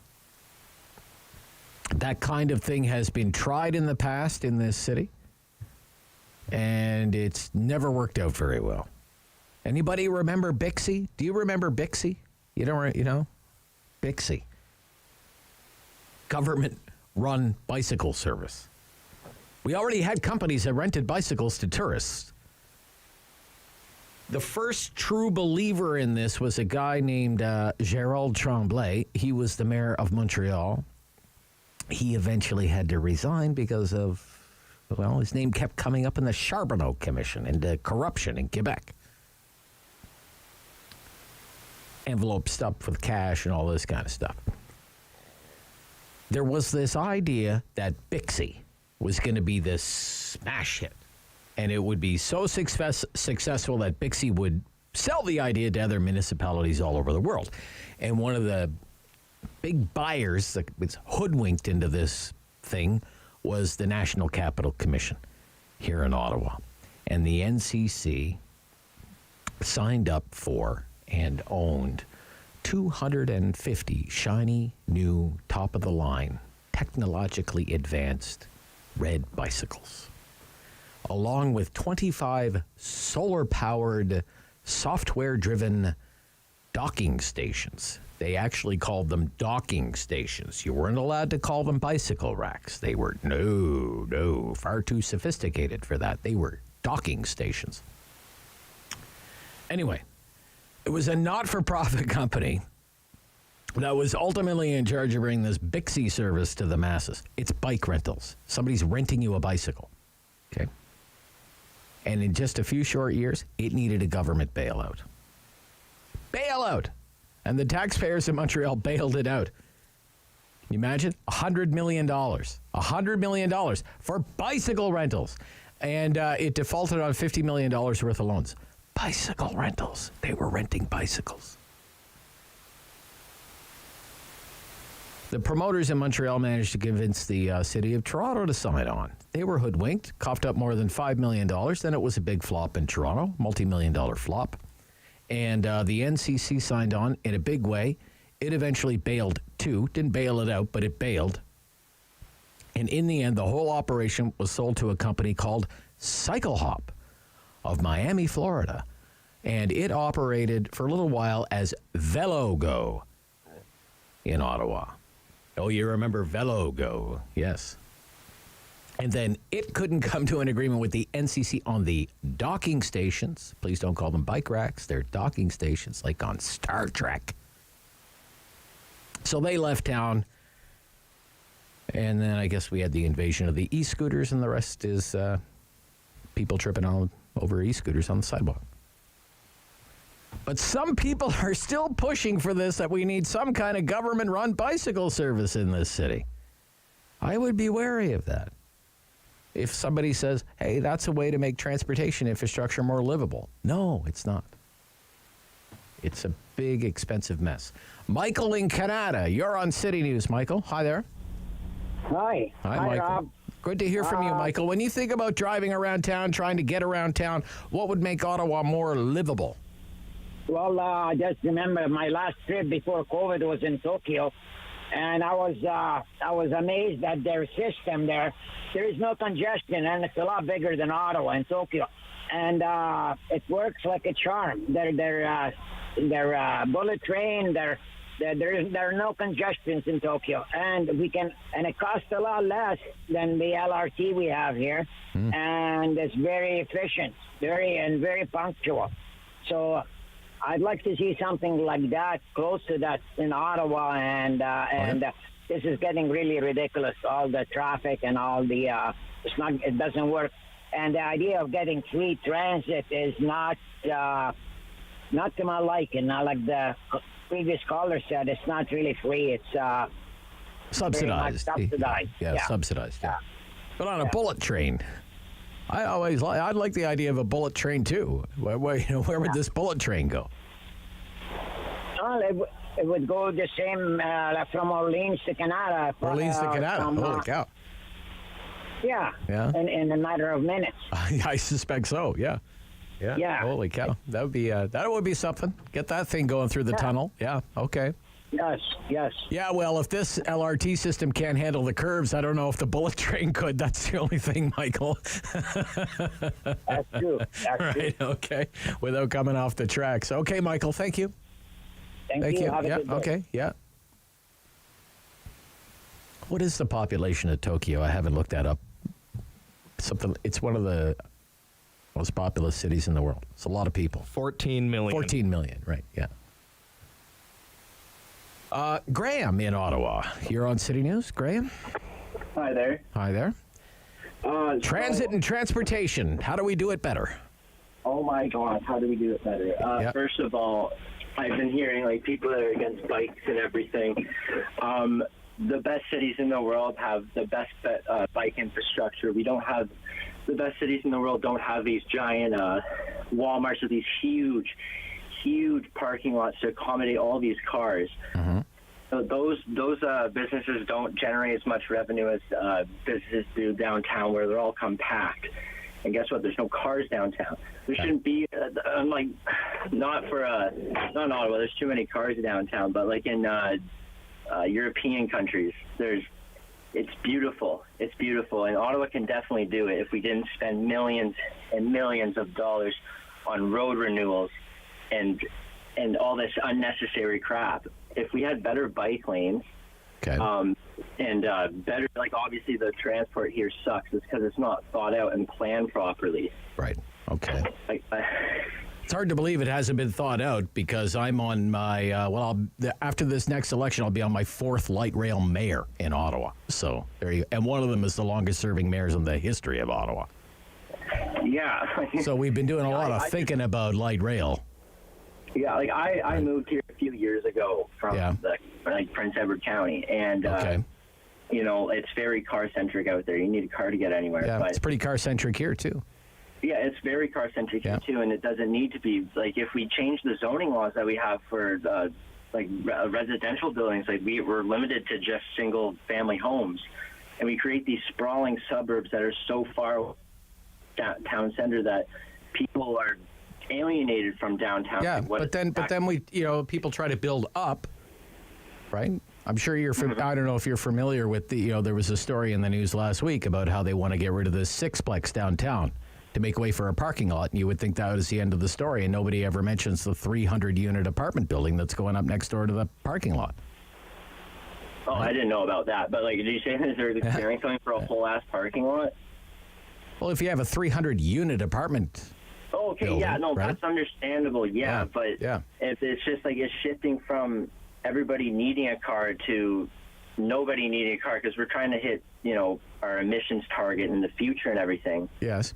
If we're investing all this money into these giant roads, like lane expansions and everything, doesn't fix the traffic problem. I mean, I hate driving. Okay, so you've mentioned a lot of things that you don't like. So you would like what would make it better? More investment into cycling infrastructure, right? Oh, cycling infrastructure, better, more efficient public transport and more efficient. Okay. What would make it more efficient? What would make it more efficient, in your opinion? What would make it more efficient, do you think?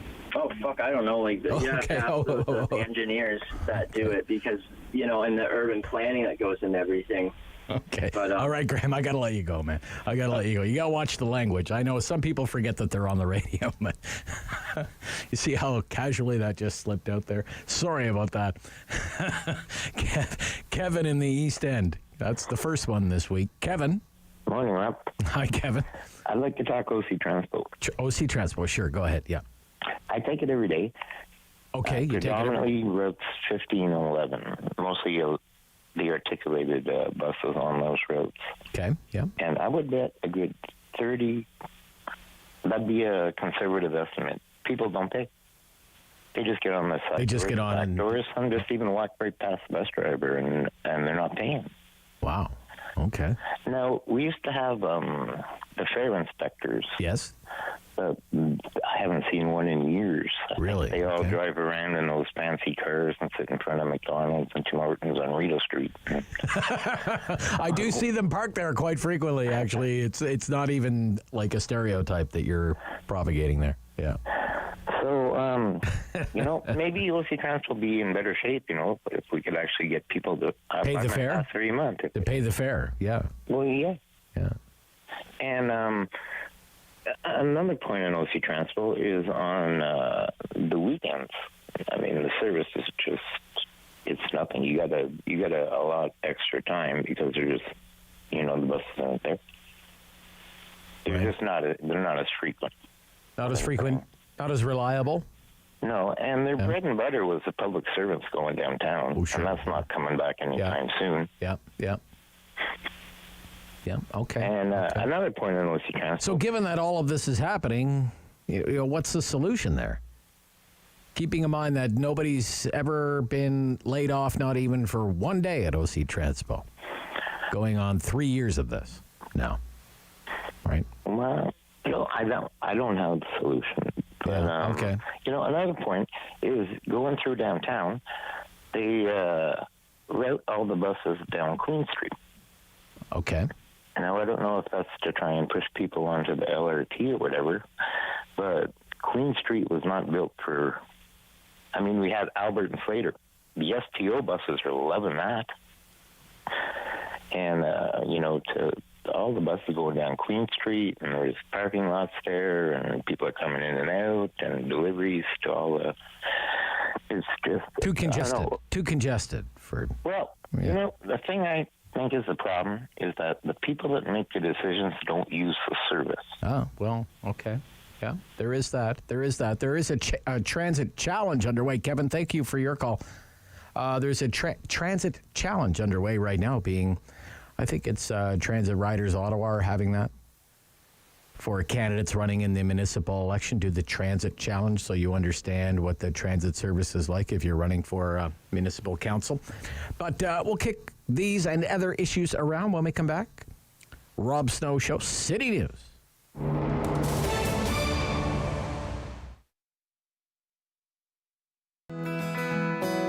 If you don't want to die young, you're gonna have to get old. Don't keep that home fire burning, gonna wake up cold. Be thankful for the sunrise for each and every day. 'cause it only takes one lightning strike, take it all away. You can't blame the water, you can't blame the drink, you can always blame the devil, he gets blamed for a lot of things. Darling, I can tell you that blaming won't get you far. It's only walking through the fire they learn just who you are. If you talk while your mind is racing, you can't say what's really true. If you love while your heart is racing, it gets hard to follow through. You get caught stealing daylight, you're gonna have to do the time. 'Cause pennies don't fall from heaven, and a nickel ain't worth a dime. You can't blame the water, you can't blame the drink, you can always blame the devil, he gets blamed for a lot of things. But darling, I can tell you that blaming won't get you far. It's only walking through the fire they learn just who you are. Can be angry as lightning, bitter as the wind, can rattle your sword like a storm coming in. Can be cold as a rock, mean as a snake, hard as a bullet, never own your mistake. Put your money on the same old pony, he ain't paid out yet. Seems he always comes up lame, you always lose your bet. You can't get to paradise trading on magic beans, 'cause reaching for the sky is harder than it seems. You can't blame the water, you can't blame the drink, you can always blame the devil, he gets blamed for a lot of things. Darling, I can tell you that blaming won't get you far. It's only walking through the fire that you learn just who you are. The phone lines are open at 613-750-1310. Now, the Rob Snow Show continues. So again, all this week, during the Talkback Hour, be asking, what can we do to make Ottawa a more livable city? And each day we'll focus on something different. Thinking about doing housing tomorrow, in the housing crisis, housing shortage, housing affordability crisis, these kinds of things. It was interesting to talk to Neil Malhotra today from Claridge, one of the big developers. I'm always curious talking to property developers. I always like to ask them how much government is in the cost of a house. Fees that you have to pay to government in order to build one unit of housing. And I took this example of a $500,000 condo, which would be really a starter condo. One of the 750 square foot condos that are for sale in one of the towers in Ottawa. And he said right now about, I believe the figure he said was $35,000. But in a fairly short period of time, it's going to go from $35,000 to $85,000. So $50,000 worth of government fees in one $500,000 condo unit. Just something we will probably get into tomorrow. Now, what would make Ottawa a more livable city when you think about transit and transportation? Would you spend more money on roads? Would you spend less money on roads? Potholes. Number one reason people sue the city is because of potholes. Potholes damage my car, ruin my wheel, flatten my tire. I'm going to sue you, City of Ottawa.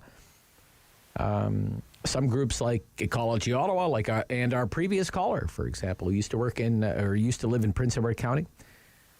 You hear it, spending way too much money on roads, paving new roads, building new roads, widening roads. Then you have other people say, we don't spend enough money on the roads, and the roads are neglected. Just drive down Heron Road like I did the other day. pray that your vehicle is intact by the time you get to your destination. Greg in Stittsville. Greg. Hello, how are you? I'm good, Greg. Thank you. We're talking about transit and transportation and how we could do things better in the city. What do you think? I think any transportation is a choice. If I want to ride the bus, it's my responsibility to pay for that service. If it was free, it wouldn't tell me to use the bus more. It's just like if I bought a big H1 Hummer and I complained about gas to fill it up. Okay. I know what I'm getting into. Okay. And in terms of making the city better for transit, I think we should invest in having timed lights on major roads like Hunt Club or even Baseline, where you'll hit one light, you'll wait there for a few minutes, but then the next 4 or 5, it's time that you will drive through. They do that in the States, and it works. Instead of these loops that are weighted, and it's a waiting game, and it's first come, first served. Okay, well, you know what's supposed to solve that is roundabouts. Where are you? Do you like roundabouts? I love roundabouts. Yeah? I hope people know how to use roundabouts. Yeah, a lot of people do treat a roundabout as though it's just a lighted intersection, right? They just stop and kind of wait for their turn. My gosh. Yeah, well, a lot of people need they need to apply their turning signals where they're going to go. So it's not if you're going to turn left on a roundabout, put on your left turn signal. Let everyone know that you're making the 3/4 loop. Yeah. Okay. Interesting. Thank you, Greg. Thank you. Okay. Yeah, we went to Charlottetown not that long ago for our summer vacation. It's like they should rename it Roundabout City. It's like crazy, the roundabouts. At almost every what used to be a busy intersection, they put in roundabouts. And I talked to some locals, didn't talk to them all, obviously, but they like them. Speeds up the flow of traffic. I think I'm finally getting the hang of them. I don't know what you see out there with the roundabouts. I'm told in the early days in Charlottetown, the collision centers were doing a booming business after the installation of all those roundabouts. Joanne in Orleans. Joanne. Good morning. Hi, Joanne. I really agree with the previous caller. I thought he made some excellent points. Okay. I've lived in Ottawa for more than a minute. I remember when we had a stellar bus service. I remember when you could be a one-car family, a family with one car, because the breadwinner was taking a bus to the downtown core and well served so that the mom could be at home with the vehicle running all the errands. Right. She wasn't taking the bus. She wasn't doing a 40-minute trip for a 6-minute trip by car. She had a car. For going downtown, it was viable and a pleasant ride, as pleasant as you can get on a bus. It was environmentalists who killed our bus system in Ottawa. We were warned that dismantling it was not wise, but they didn't want us using gas, straight from hell. So, we went to these electric trains, which are not meeting the basic expectations of moving people around. Fair enough. I'm really tired of comparisons with Europe. It's not because their climate in some countries isn't similar to ours. Some places are even colder and they have more bike lanes. But what we have is a city of 1 million people, and nobody wants to talk about. They've counted the cattle out in Fitzroy Harbor and Avon. Like, we are simply not that densely populated. Okay. And I agree with Ian Lee. We certainly don't need to vilify families who want to be home in a suburb to raise their kids. Right. There's a lot to be said for your patch of grass, your park, walking to school, all of that lifestyle. We're just as much Ottawans in the suburbs as anyone who lives in a condo downtown. So all those things aside, personally, the thing that I think is ruining transportation in Ottawa is the lack of parking. They approve huge buildings, and each unit, there isn't even a parking spot per unit, let alone per tenant. And we know that many people have 2 cars per family, 2 cars per couple. Right. Almost everyone I know has 2 cars. They have to have 2 And where do cars. they go? They park on the street, right? Or, That's right.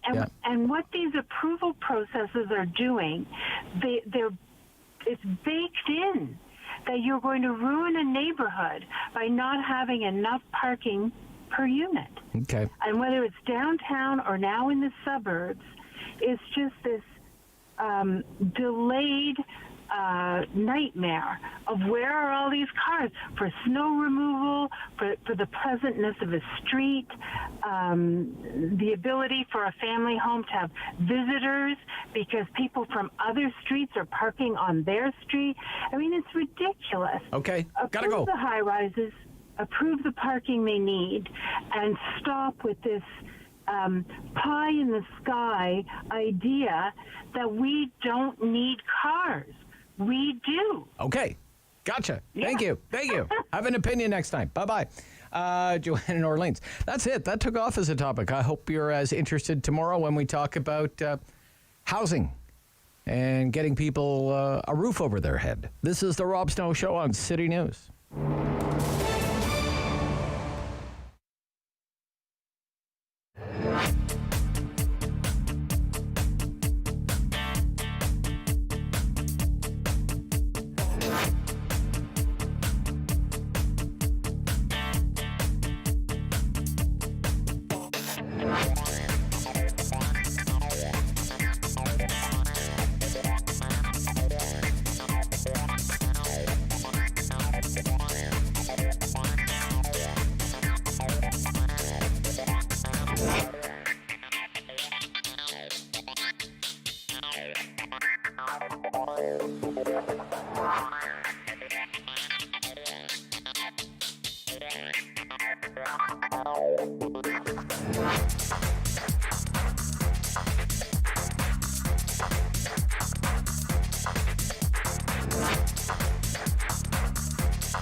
Number 1 for local news in Ottawa and the Valley.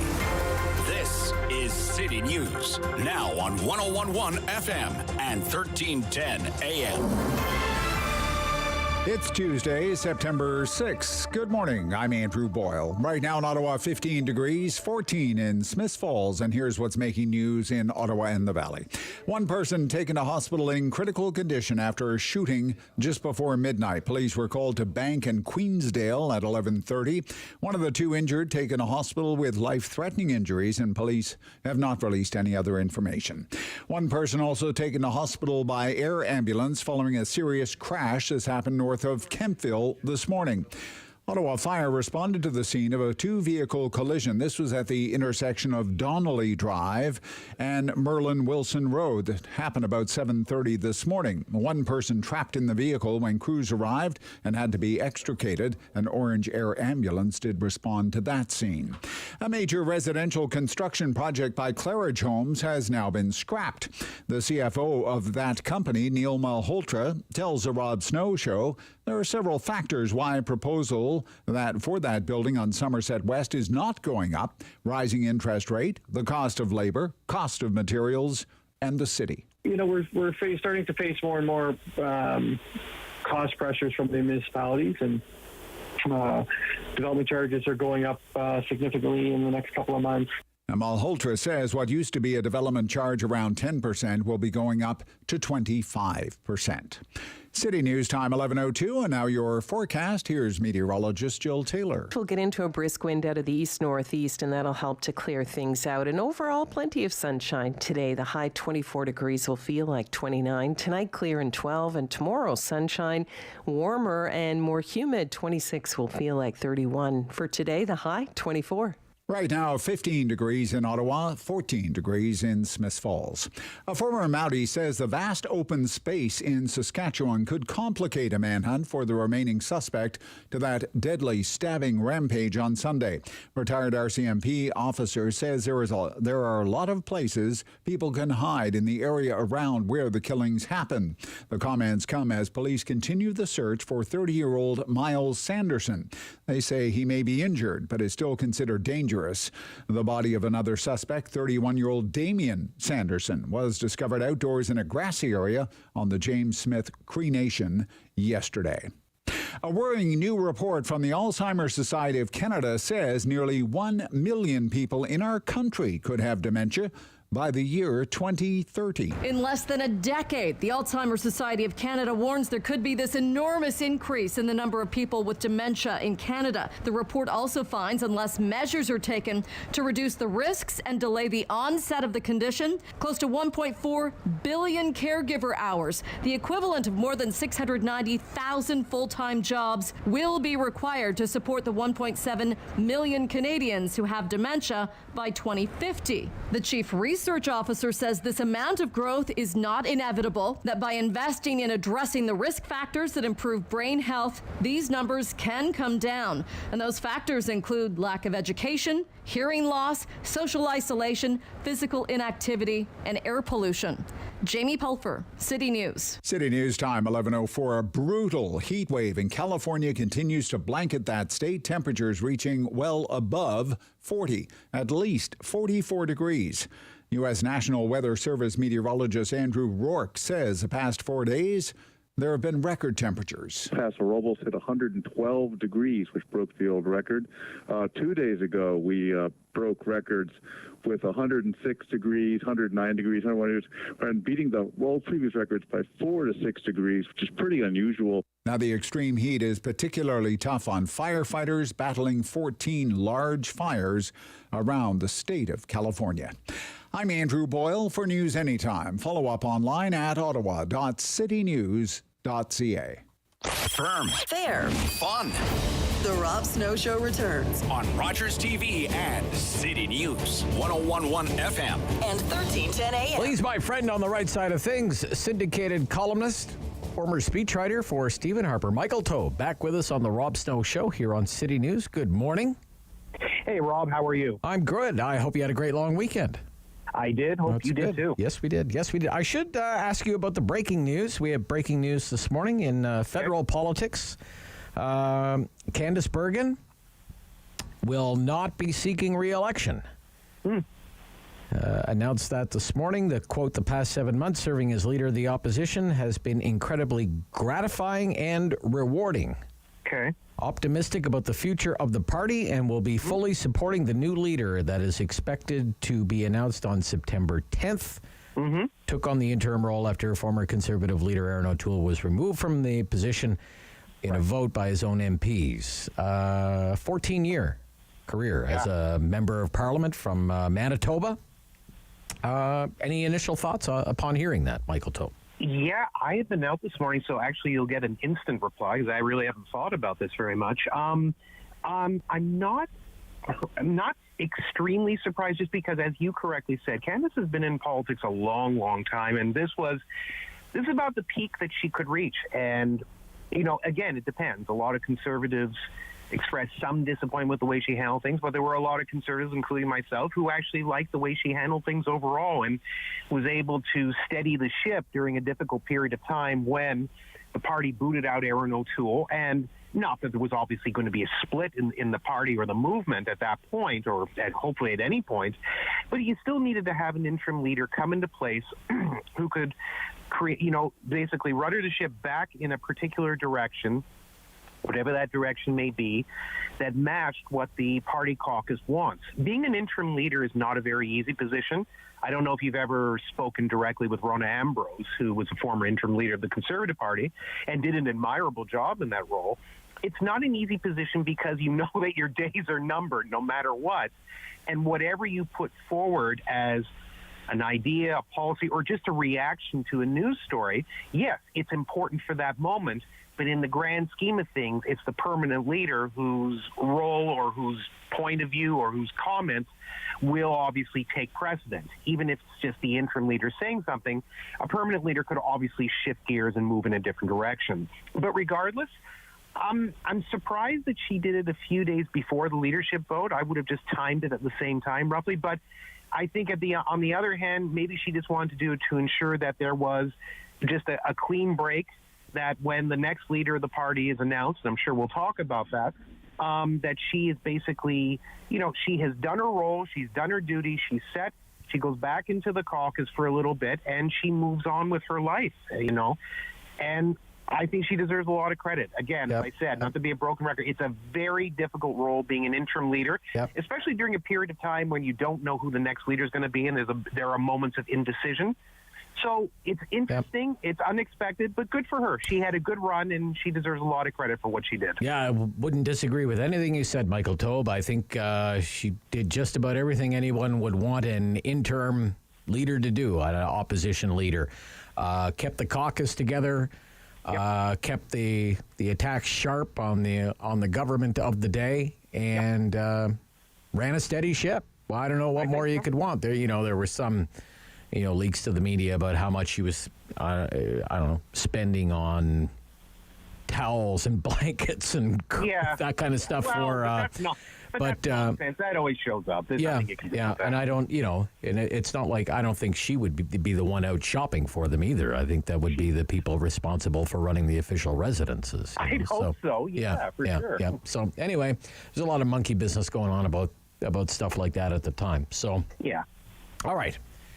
Tuesday at 5 p.m., actually, that would be today, is the deadline for ballots to arrive at Conservative Party headquarters to be counted. 5 o'clock today. If your vote isn't in by 5 p.m. today, it won't be counted. So Here we are. We're down to it. Now, everyone expects this thing is going to go to Poilievre. Mm-hmm. If he is victorious, what were some of the keys to his campaign's success? Well, we've gone through a bunch of them, but I can repeat them quickly. I mean, one of the keys was that he didn't run a traditional type campaign. Yes, he obviously represented small c conservative ideas and concept, both fiscally and socially, but he also looked outside the box. And when you discuss issues such as cryptocurrency, which obviously has sort of gone off by the wayside as time has gone along, but just initiating it, or discussing affordable housing, which was, a video that he made that was extremely successful and is an issue that most conservatives don't go near.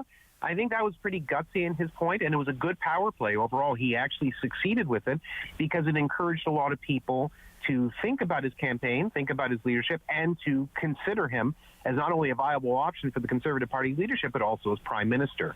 He also built a campaign that, yes, obviously went into certain traditional areas of conservative support, that being individuals and families who normally vote that way, but he also attracted a lot of young people. He attracted a lot of millennials, Gen Zers, etc. And what he did was he built a coalition where the party will obviously have some of the establishment figures behind him. A lot of them are obviously supporting Jean Charest or had moved towards Patrick Brown or otherwise, but a few certainly stayed put. He has more than half the caucus behind him, which is key for any success. Although obviously, someone such as Ralph Klein, the former Alberta Premier, would disagree because he barely had any caucus support and ultimately won. So it just depends how it goes. But Poilievre has a pretty strong support within the caucus. but he also has support from people who are either entering politics or voting for the first time or have been apathetic most of the time. He's attracting them with messaging that resonates to them. Obviously, he's young, like most of the political leaders today of the major parties, so that's an advantage. But the youth vote has always been a struggle for Conservatives to maintain. Doesn't mean that young people haven't voted for them. Yep. It's just hard to either keep them on board or to solidify them, or in other cases, to capture more of them than you kind of expect. Like if you have a mind 10%, 15%, how do you go out to 20 to 25, which is obviously helps you not just in terms of party membership, donations, but also helps you ultimately in terms of votes. So those things certainly help them along a lot. Plus, as well, I think the final point I'll make quickly, the most important one, he was underestimated by a lot of people. A lot of people said, oh, no, this is the Poilievre from 20 years ago. He used to make controversial comments about this and that. There's no way that he can run an effective campaign.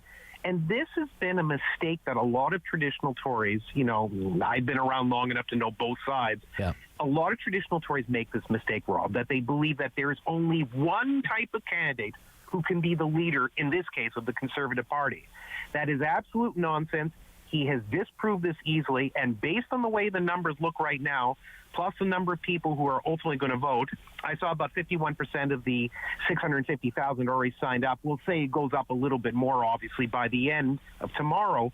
I think that ultimately, in the end, he's a first ballot victory looks like a very strong possibility, and it's because of the reasons I discussed and others. There's some great videos. Whatever you think of him, you have to give him credit for how slick some of those videos are. I mean, when he's standing in front of that little house in Vancouver, and it's whatever it was, $5 or $6 million, and he says, "Take a look at this, baby, the house of your dreams," you know. And he's at the passport office. The one at the passport office was really good. Yep. The one at the airport that he did at the airport.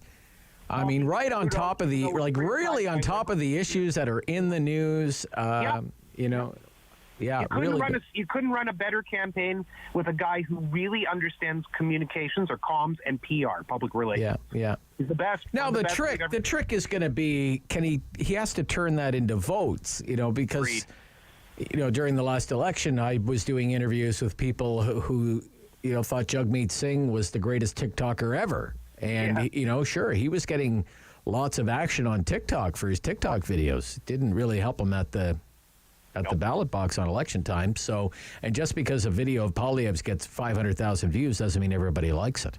No, it doesn't. So, you're right. Yeah, and there's another thing, you know, there's this idea that people from the PPC who've migrated over to the PPC and they've left, say, the Conservative Party for various reasons are going to come back. The PPC always polls higher than the actual turnout, so you know you can't really. How much can you really rely on those people? Like so there are some unknowns going forward, I would say. So yeah, all right. I want to get your take on some of these columns from the usual suspects. Yes, I'm looking at you, Toronto Star. Okay, because both the ones I'm citing have been in the Toronto Star. I'm not surprised. Right. Okay. There's been this sort of instant pivot following the terrible verbal assault on Chrystia Freeland in Grand Prairie, Alberta. Correct. This instant pivot that Pierre Poilievre is somehow responsible for stoking the anger that we see sometimes in politics. I know. A recent column by Andrea Mandel Campbell in the Toronto Star. Headline, Pierre Poilievre needs to cool down his angry mob before someone gets hurt. Can Pierre Poilievre contain the populist beast he has unleashed? Let's hope Poilievre pushes back on the darkness seeping into mainstream life, and for all our sakes, resist the ring's destructive power. You know, like Lord of the Rings and the, you know, destructive power. Like, oh my goodness, lay off the fantasy television. But what do you think of this? It's Poilievre's fault. He's responsible and he needs to do something about it. What do you think about that? Well, look, I mean, obviously the language is either luscious or eloquent, if you want to call it that, but it's absolute nonsense, and anyone who can see through it. Unfortunately, though, there are aspects of the media, and there are public people, and Andrea Mandel Campbell, ironically, is known as a journalist. She's been around a long time. I believe she's authored some books, if I'm not mistaken, but she also ran as an Ontario PC candidate more than a decade ago, I believe. So it was quite a long time ago. So, I mean, obviously she has some interest naturally in the conservative movement. But again, she is an example of a mostly red Tory leaning candidate who's just frustrated with everything.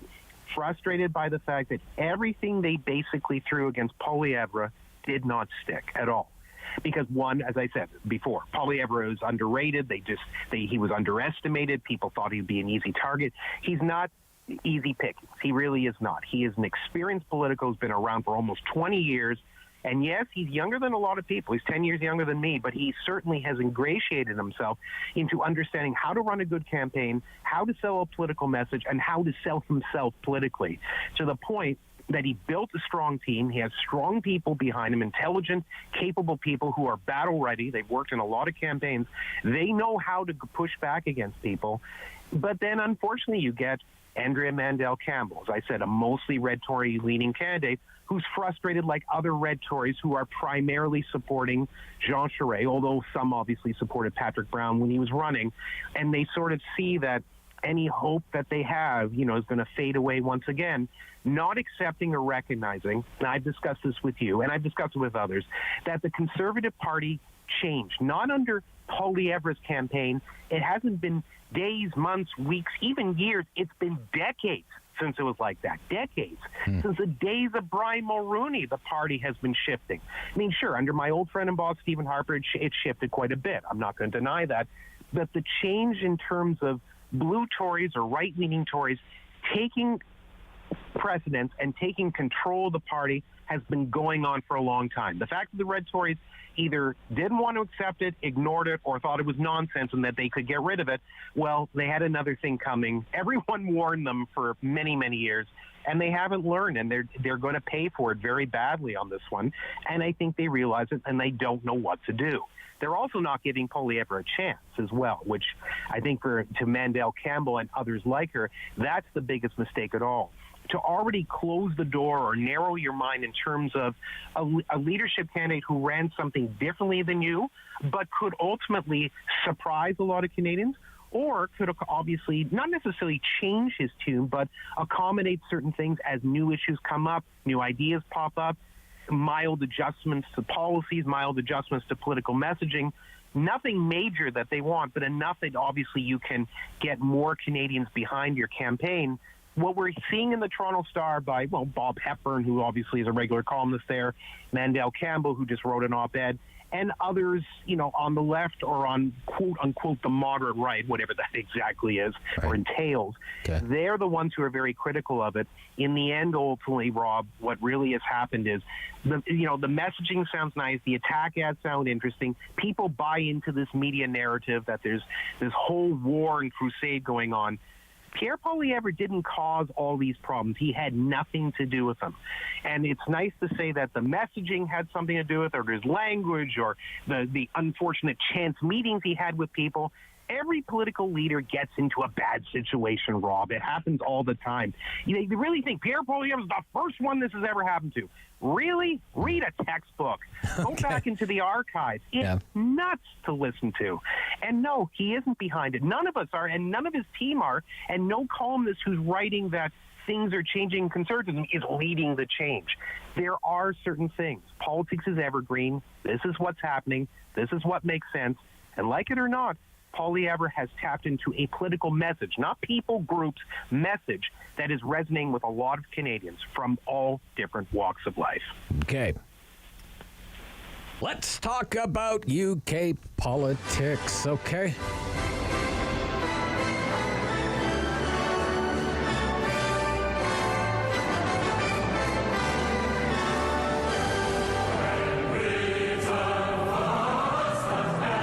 Liz Truss is the Prime Minister now. It's on social media now. She has met the Queen at Balmoral. What do you know about her? You know anything about her? Liz Truss? Prime Minister Liz Truss? Yeah, Liz Truss is not a household name outside of the UK, let's put it that way. But she's been in politics for a number of years. She's very experienced. Her leadership style, everyone's saying, oh, is this going to be a copycat to Boris Johnson? No. Quite frankly, Boris Johnson was an enigma. There's no way you could copy him. But there's only one Boris Johnson. Yeah. Yeah, well, there's only one of everyone. There's only one Ronald Reagan. There's only one Bill Clinton. There's people who emulate, obviously, but they can only go so far. But Liz Truss will obviously manage things along the lines that Boris Johnson created, because if you put all the controversies behind that Johnson faced, and there were a ton of them, the actual policies led to one of the biggest majority governments in the UK in decades. Yeah. So you don't tamper with it too much. She'll put her own stamp of approval on certain things, and I don't know, I can't even predict at this stage what she is or isn't going to change, but I think a lot of it will be maintained because the programs and policies of compassionate conservatism, or, the various models that Boris Johnson put into place, a lot of them have worked and worked successfully. And for that reason, the Tory centrism, so to speak, has actually succeeded quite nicely in the UK, so that's the model you go with. And look, if you look at some of the people that Boris Johnson had behind him, he had a variety of people who were definitely right of center, speaking a very similar language to you hear with Canadian conservatives who say back Pierre Poilievre or Leslyn Lewis or someone like that. You hear that. But the way that the messaging was going, or the policies that were being brought forward to help individuals, families, businesses, even aid unions, agricultural sector, everything, they did everything wrapped into one to ensure that everyone had at least something they could identify with. And identity politics, although it means different things to different people, one of the things you need to have, if you're not going to have quote-unquote identity politics, is identification. In other words, what policies matter to me? What policies matter to my family? What policies matter to the country, and how to implement them? So Liz Truss will probably be very similar in that fashion, but she will definitely do different things. I don't know how, for example, she'll handle the Russia-Ukraine conflict. Will she do the same thing as Boris Johnson, who was basically a hero in Ukraine? I don't know if the same thing will happen.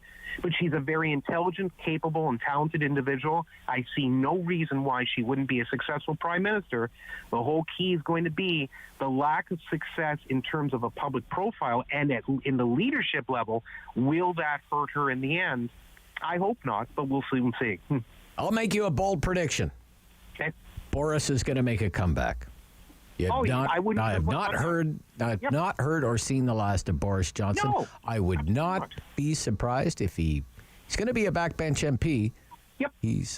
He's there for at least another almost 2 years until they have to have an election, right? So that's right. A lot can happen between now and then, and it's going to be a very tough winter in the UK. Yep. I think there will come a day when they'll be begging Boris to come back, those conservatives. I don't know if they'll be begging, but he's definitely going to be around for sure. But you're right, the energy crisis could make or break anybody who's there. It could have made or break or caused major problems to Boris Johnson if he'd been still prime minister. Yeah. Liz Truss, though, is the one who's going to be holding the can, so to speak. So for her, she's got to basically get on it and fast. All right. Always great, Michael Taube, to have your insight. Thank you so much again this week. My pleasure. And Take care. Speak soon. Michael Taube, syndicated columnist, former speechwriter for Stephen Harper, with us weekly on The Rob Snow Show on City News.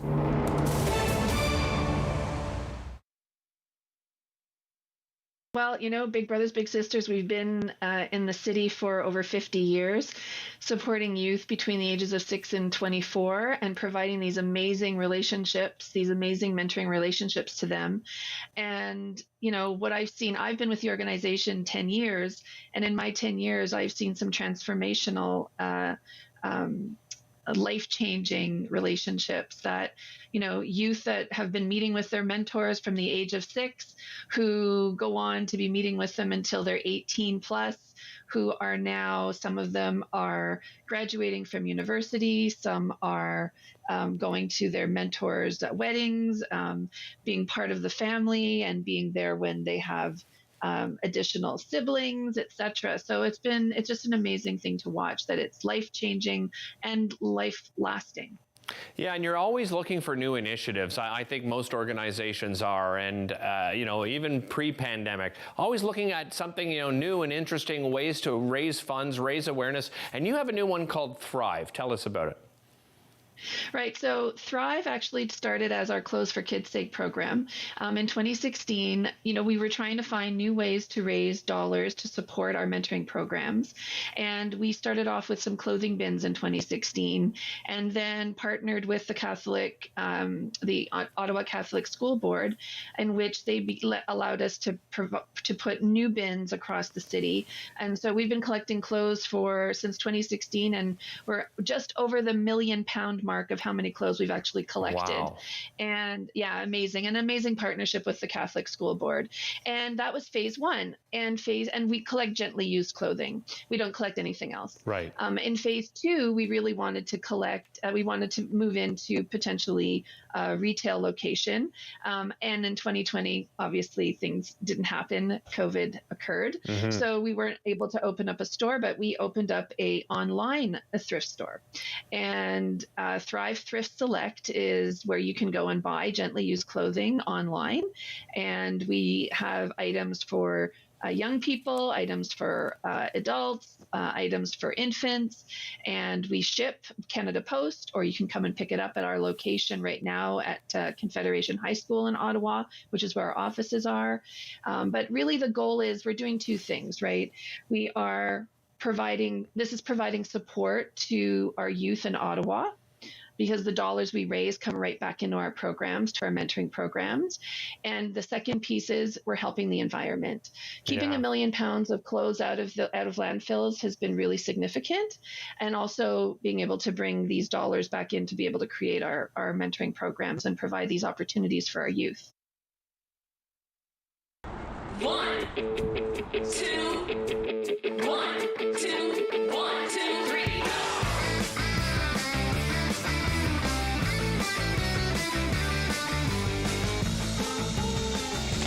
Today is a very exciting day. We are officially opening the Interzip Rogers for the summer season of this year. Last year we were expecting to have maybe 20,000 people, and we actually had over 30,000 riders for the first year. So we're really excited to reopen this year.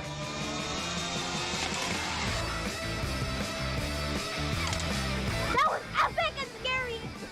You have a really different perspective view-wise of the area we're in. So you have a clear view of the Parliament. Obviously you're crossing the river, and of course you're moving from a province to another, which is unique of this zip line.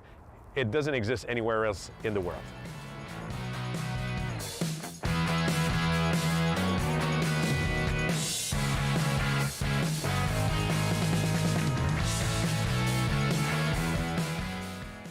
Rogers has been partners even before Interzip opened, actually. They were all in the first meeting we had with Rogers, and that for us was really a nice commitment. We're really fortunate to have Rogers with us, and on top of having Rogers, it's basically the name of the zipline, which is the Interzip Rogers, that is now pretty much renowned across the country.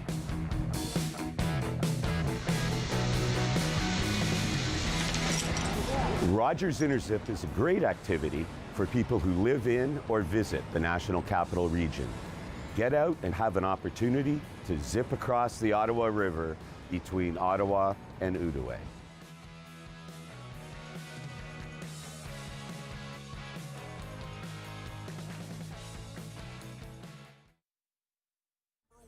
For local news in Ottawa and the Valley, this is City News, now on 101.1 FM and 1310 AM. It's Tuesday, September 6th. Good morning, I'm Danielle Bain. Right now in Ottawa and Smiths Falls, cloudy skies and 18 degrees. Here's what's making news this hour. One person was taken to hospital in critical condition after a shooting before midnight. Police were called to Bank and Queensdale at around 11:30 p.m. One of the two injured was taken to hospital with life-threatening injuries. Police have not released any other information at this time. One person has been taken to hospital by air ambulance after a serious crash north of Kemptville. Ottawa Fire responded to the scene of a two-vehicle collision at the intersection of Donnelly Drive and Marilyn Wilson Road around 7:30 this morning. One person was trapped in their vehicle when crews arrived and had to be extricated. Liz Truss has become UK Prime Minister to replace Boris Johnson. Truss immediately faces the challenge of curbing soaring prices. At the top of her list is the energy crisis triggered by Russia's invasion of Ukraine. The conflict threatens to push energy bills to unaffordable levels, shutter businesses, and leave the nation's poorest people shivering in icy homes this winter. The manhunt continues this morning for the remaining suspect in Sunday's deadly stabbing rampage in Saskatchewan. But one former Mountie says the vast expanse of the prairies could complicate the search for Miles Sanderson. Police say Sanderson may be injured but is still considered dangerous and should not be approached. The other suspect in the attacks was found dead on Monday. City News Time, 11:32. I'm Danielle Bain. For News Anytime, follow up online at ottawa.citynews.ca. He's a pillar of community opinion. The Rob Snow Show returns on Rogers TV and City News. 101.1 FM and 1310 AM. 11:32, final half hour here of the Tuesday after the Labor Day long weekend Rob Snow Show. I'm here with Barry McLoughlin, expert in crisis communications and leadership, president TLC Transformational Leadership Consultants. A fellow of the Masters of Political Management program at Carleton University, adjunct professor at Cape Breton University Shannon School of Business, and he's usually here on Monday, and we're happy we could get him on today. How are you? Hi, Barry. Good morning, Rob. Yeah, great to hear from you. With you. Yeah. So we've had this terrible incident in Saskatchewan. A manhunt is still underway for one of the suspects. I'm wondering what you have thought of the communications response from authorities so far. You know, actually, I was commenting on that. I actually think that it's been quite good. Again, one of these bizarre, completely unpredictable type of somewhat random attacks from what we know, a series of attacks all over the place. Hard to nail them, corner them, get them, but I think they've done their best to keep the public informed. And I think that's extremely important. If there's too big of a gap between the incident or incidents and knowledge, people get very anxious. So I think they've been able to quell some of the anxiety, even though one is still on the loose, by providing information about the victims. They finally got out the names and the fact that they are brothers and started to do that. So I think they've not, they moved much more quickly. And I think in combination with the Regina police force. So I think it's been, I give them a solid mark for communications at this point. Okay. When things go wrong, what could go wrong? You're leaving people without details, in the dark, too slow. Not enough information. We always say in a crisis, silence is not golden. I mean, this is, that really creates terrible anxiety. Rumors start to become the norm, and they've been really good at not having that happen as much as possible. Now, we know there are certain things they probably can't get out. They had to inform families first before they put things into the media. I think they followed the appropriate protocols for that. They've called in, ready to go RCMP in both Manitoba and Alberta to cover off exit points. So I think they certainly come across as being well organized, very focused, and getting the messages out as quickly as they can to the public. And I think these are very, very good hallmarks of solid crisis communications. Yeah. I mean, it's very much an active police investigation right now, right? So if you're a politician, you're the Prime Minister, you're the Premier, Scott Moe, or the mayor of a local municipality or whatnot. What's your job right now? Well, again, it's to reassure the public. It's to provide as much support as possible to people. It's almost like it's like three-quarters emotional. It's three-quarters, we're there for you, and giving the tribute to the communities and support where possible. I think Justin Trudeau's statement was very good. It made NBC News last night. I was watching that. I think the Premier, Scott Moe, whom I do know, I think he's been doing a very good job with this also. So I think people have come forward well in this. I heard the odd criticism, but you're always going to get some. But I do think it's a solid job as one could expect in just again a second but totally bizarre, set of tragedies. Okay. All right, let's move along from that story. And really, as of today, the Conservative Party leadership is over. It's 5 o'clock today. You have it to vote until 5 o'clock today. Your ballot has to be at headquarters by 5 o'clock today. So, final few hours here. Much ink has been spilled about Mr. Poilievre's tone on the campaign trail. Fair criticism or not? Well, I think, I think, first of all, Pierre Poilievre, whom I do know, I've mentioned that before, has done a very good job of catching the wind out there. He's surfing the social media world extremely well. He gets the kind of somewhat sarcastic, slightly humorous take on issues that Michael Taube has said has done a very good job of that, bringing in new generations, new voters. So you can see where he's very adept, especially in the social media. But also, I think he exceeded expectations. And once you start getting crowds, it's amazing how the crowds keep coming wherever you go. So you have to give him full marks for exceeding expectations. I don't think anybody expected him to come out of the gate. He started off, hanging out with the truckers convoy. People thought, well, that's a terrible mistake. But it turned out that somewhere in there, he figured out that is actually a potential voter base for him and his positioning on that. Again, it's certainly not for everyone, but it's worked for him. Yeah. Okay. You like Jean Charest, right? Absolutely. Yeah. And if he doesn't win this, he's run an admirable campaign, I suppose. Yeah. But I don't think it was the right campaign for the times. It was like he was running for a party. He was running a campaign that would never be effective now for a party that doesn't exist anymore. That was kind of my takeaway from him. Well, he certainly ran a more traditional campaign. Yeah. He felt that you have to have, I talked to him last week at an event. Very solid campaign of policy, of ideas, of where he would take Canada, especially in the economic front, very strong on that. If people are looking for a credible, reliable, reassuring national leader, English and French, and nationally, internationally, I think Jean Charest is your man. I think that, the Conservatives have passed several elections, certainly they get someone winning the party leadership, but can't cross the chasm into becoming prime minister. I think the awkward part of this is that perhaps Jean has done this in reverse, that it's very difficult to get that initial, leadership, of course.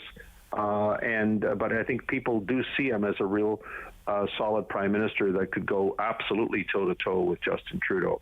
And I think the Liberals know that too. So I wouldn't count him totally out here. He's been a long shot from the beginning. He's made it into a two-person race. There's no question about this. Leslie Lewis fell away. Patrick Brown, of course. So it's become a two-person race. I believe his vote will be far more efficient than Pierre Poilievre's, especially in Quebec and Ontario. I mean, the landslide numbers that Pierre is going to get out in Western Canada are fairly predictable. But a lot of those votes aren't necessary. So I think he has a slim chance of pulling this off, but it is slim. There's no question. Okay. Let's talk about a few more things here. The municipal election. My good friend Derek Fage, the host of Rogers Television's debate, he's the moderator. Mark Sutcliffe used to be the moderator for these Rogers debates. That's right. And now Mark is the candidate in the Rogers debates. So 16 debates in 4 days. Derek is moderating this week, can you imagine? And I said last week, if you're running in a municipal election, this is the big time. This is it right here. Yep. These Rogers debates, they're important, right? In a local election? Definitely. And they have social media possibilities that they didn't have in previous elections. So I think that they are more important than ever. I've coached, of course, Mark Sutcliffe is my candidate in this mayoralty race, but at the municipal level in the past, I have coached an occasional person running for municipal council and getting ready for these debates. And, usually I was advise them of this. On that issue, what is your clear message? You can't just get up there and talk about the subject. People don't want you just up there attacking your opponent, especially if you're running against an incumbent. There's always you can demonstrate how you be different, but make sure not to use this debate to just, blast away at your opponent. You do have to have very solid, and if you can't be crisp about it, this is where, especially first-time candidates, how to be crisp on a complex issue is always a challenge. You only get 30 seconds, maybe gusts up to 60, but that's it. And you've got to be able to do that in a compelling way. And you have to stand out. Often they'll have multiple candidates there, and boring and who remembers. But if you can stand out in some compelling way with straightforward language, with clear policies, and force the others to react to you, then you're in a much stronger position than just being one of the others that crowd the television screen. Okay. All right. This is interesting. The Sun editorial today is about the politicization of some public institutions. And one of the examples it uses is the Bank of Canada using its Twitter account to claim it didn't print money during the pandemic. I can, I suppose, understand the desire for people at the Bank of Canada to maybe expand or clarify the policies behind helping Canadians get through the worst of the pandemic, and this claim that it printed money. I don't think it should have. And I'll tell you why. I thought Tiff Macklem had the best answer when he was asked about this thing from Polly. I'm going to fire the governor of the Bank of Canada. Tiff Macklem, who's the governor of the Bank of Canada, said, I'll leave the politicking to the politicians, which is exactly what I think the Bank of Canada should be doing.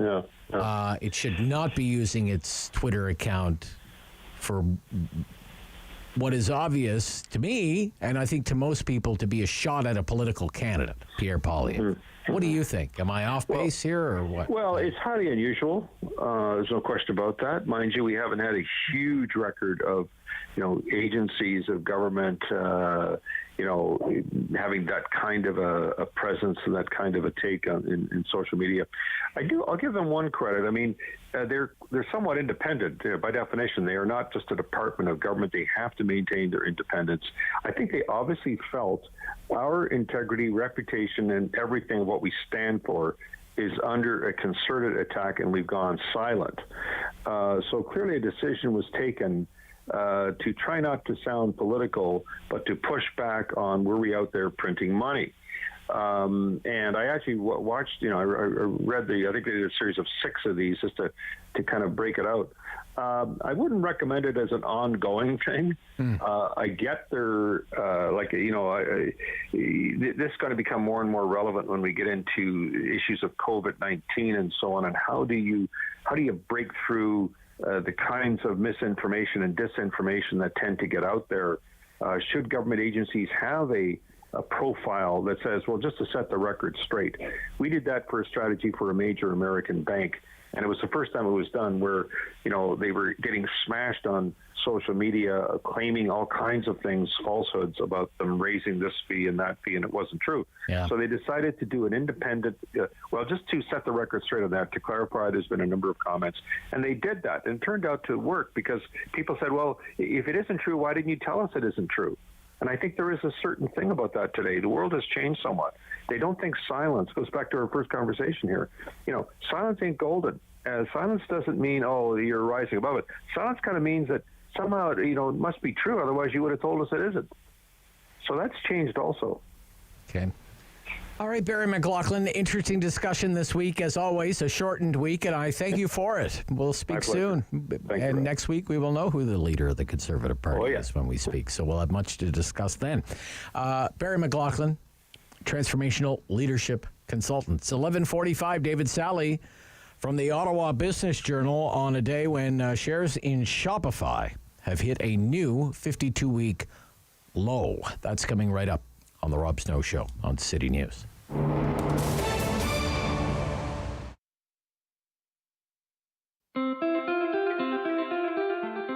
Rioting requires attention, and focus. No distractions, no moment of unawareness, because one brief moment can cost a lifetime of other moments. Everyone deserves to arrive home.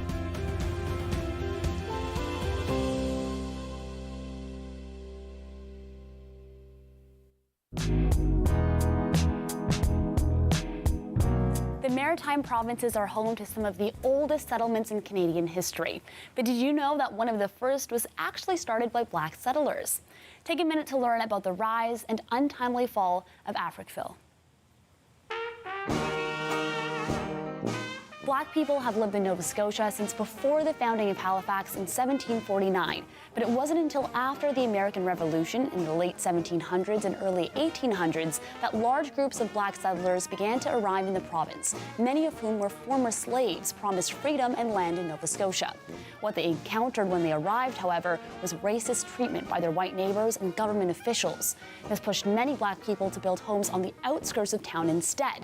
But despite the area receiving little support from government officials and lacking necessities like functioning sewage systems, access to clean water, and proper garbage disposals, the tight-knit community persevered, and so Africville was born. For more than 150 years, the small community grew, expanding from just a few homes to a population of over 400 people. Everything changed, however, in 1964 when plans for a new bridge and the idea of urban renewal prompted the municipality to set its sights on Africville's land. Instead of investing in the community, officials approved a relocation program that promised free job training and employment assistance to help residents through relocation. But the reality wasn't so kind. Residents had their belongings moved in city dump trucks, and homes were demolished immediately after their owners left. Of the 400-plus people living in Africville, only 14 residents held clear legal titles to their land, so the rest were only given $500 with the promise of more social aid in the future. Not much else was actually done to support Africville and its residents until 2001, when a United Nations report called for reparations to be paid to the community. In 2010, Halifax Mayor Peter Kelly apologized for the atrocities against Africville as part of a $4.5 million compensation deal.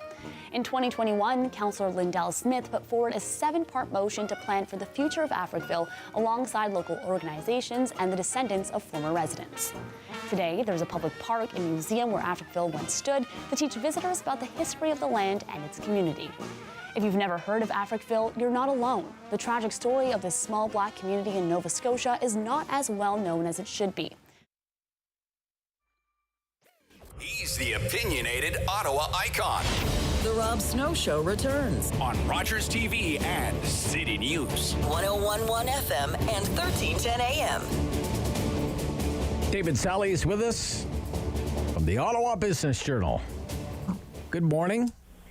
Good morning, Rob. Well, it's great to hear from you. So let's talk about Shopify. Shopify has not been doing well recently. I'm talking from a share standpoint, purely a stock trading standpoint. It had this nice little rally back to above $50 Canadian, and since then, just in the past month, it's down 23%. And this morning hit a new 52-week low of, let me see here, $38.19. Yeah, that's right. It's rebounded a little bit since. It's up to $39.34 now, but still, that's down, well, let's say from its 52-week high, which is its all-time high of $222 a share last November. You're talking about probably an 85% decline since then, Ron. So, needless to say, the last 10, 11 months or so have not been kind to Shopify, nor have they been to many other big tech stocks, to be fair. It has swept kind of across the entire sector, unless you're a supply chain company like Kinaxis. But for the most part, it has been a rough 2022 for the e-commerce giants. And as you say, had a bit of a rally in early August there, but since then it's been back on the downward slope. I mean, can you think of something newsworthy that would explain this, or is it just general malaise? It seems to be, Yeah, I mean, that's probably a good way to describe it. I mean, there was more news last week that wasn't super great for Shopify. The Globe and Mail again announced that we all know, of course, they laid off about 1,000 employees in late July, and then they recently also, according to the Globe, let go of another 70 employees in August. Shopify says that number was exaggerated, but did not deny that it has laid off more employees. And it's also kind of revamped the compensation structure so that the employees who are still there are can have more of a choice in terms of how they want their salaries paid between stock and cash. They can kind of decide what the ratio is, and they've all, and you know, this is part of kind of really Shopify trying to institute apparently more of a meritocracy again, where you kind of have to routinely prove that you are intrinsic to the mission of the company. Founder and CEO Taube kind of felt like maybe the company was getting stretched a little too thin, too many duplicate roles, too many employees that weren't really germane to what Shopify's core mission was. So trying to become a little leaner and meaner, if you want to put it that way. Yeah. And yeah, all is kind of a way of as an attempt to kind of get the financial ship and back on more of an even keel, I guess you would say. Okay. It's interesting when you look at the chart. I mean, it's a complete round trip. If you think back to March 2020, when this company could not be more perfectly situated for the world of March 2020, and Mr. Lucky has admitted, I bet big in March of 2020 that we were perfectly situated and that trends that had been in place would be accelerated. Shopify was just shy of $50 a share Canadian, adjusted for the stock split, and here we are just shy of $40 a share now. So it's below its pre-pandemic price. So that's right. On the complete round trip, it ran all the way up to, I mean, it was north of $200, which would have been north of $2,000 at the time. That's right. So under the old, exactly, before the 10-for-1 split. Yeah. I'm telling you, it's that whole, it's worth more than the Royal Bank thing. That always comes back to haunt the company. The market cap of Shopify as of today is just shy of $50 billion. I mean, it's a big company. Yeah. But the Royal Bank on paper is worth $175 billion. So, exactly. It seems like, and pays a 4% dividend. Okay. I had Neil Malhotra on my show this morning, the chief financial officer at Claridge. For the first time ever, they've canceled a condo development in Hintonburg. It's kind of remarkable, isn't it? That's another sign of the times, Dave. It's another sign of the end. There are others, definitely, Rob. I'll stay tuned to obj.ca. I'm going to be delving more into this issue because it's becoming more. I mean, Claridge isn't the only developer that has already decided to delay or put on hold the developments, or is considering it. A lot of other builders are right now, I think, just as you say, a sign of the times. Suddenly, cash isn't as cheap as it used to be, and you know, the economy, all the arrows aren't heading straight upward the way they were not too long ago. All of that kind of factoring into this perhaps reassessment of just where the development, downtown living too, Dave. You mentioned downtown living too. You know, the idea that the millennial's going to work for the federal government and work in the shoebox in the sky and live in the shoebox in the sky, not as appealing anymore, he said. You know, that's part of it. And the fees keep going up. Development charges, he said, are set to go up considerably. Here short to medium term, and this new the new fees for cash and lieu parkland just went up from 10% to 25%. So he told me this morning that you know, the government fees just to the municipality on a $500,000 condominium are $35,000 in fees per. That's per unit, and that they could go up to $85,000 soon enough. So that's another, it's a big expense. So it's very. But you're saying that company's not alone. Yeah, that's really interesting. From what I've been hearing, Rob, that's the case. That there are certainly other projects that are being reconsidered right now. So okay, interesting. All right, thank you, Dave, for checking in with us. Really great stuff today. Thanks, Rob. Yeah, we'll speak soon. David Sali, there you go. He's working on a big real estate property development story right now for the OBJ at obj.ca. Sam LaPrade will be in just a few minutes right after the noon news with the Sam LaPrade Show. I'm back tomorrow right after the 9 o'clock news with the Rob Snow Show on City News. The Rob Snow Show. Tune in weekdays starting at 9 on Rogers TV and City News, 101.1 FM and 1310 AM. Number 1 for local news in Ottawa and the Valley.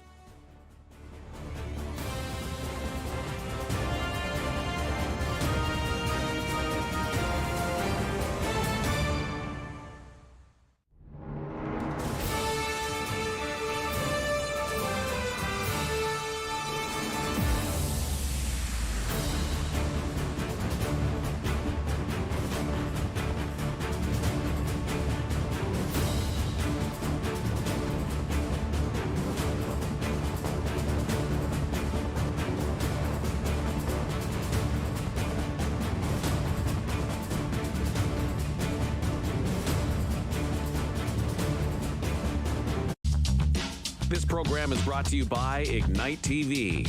Now you're in command. Visit Rogers.com for more details.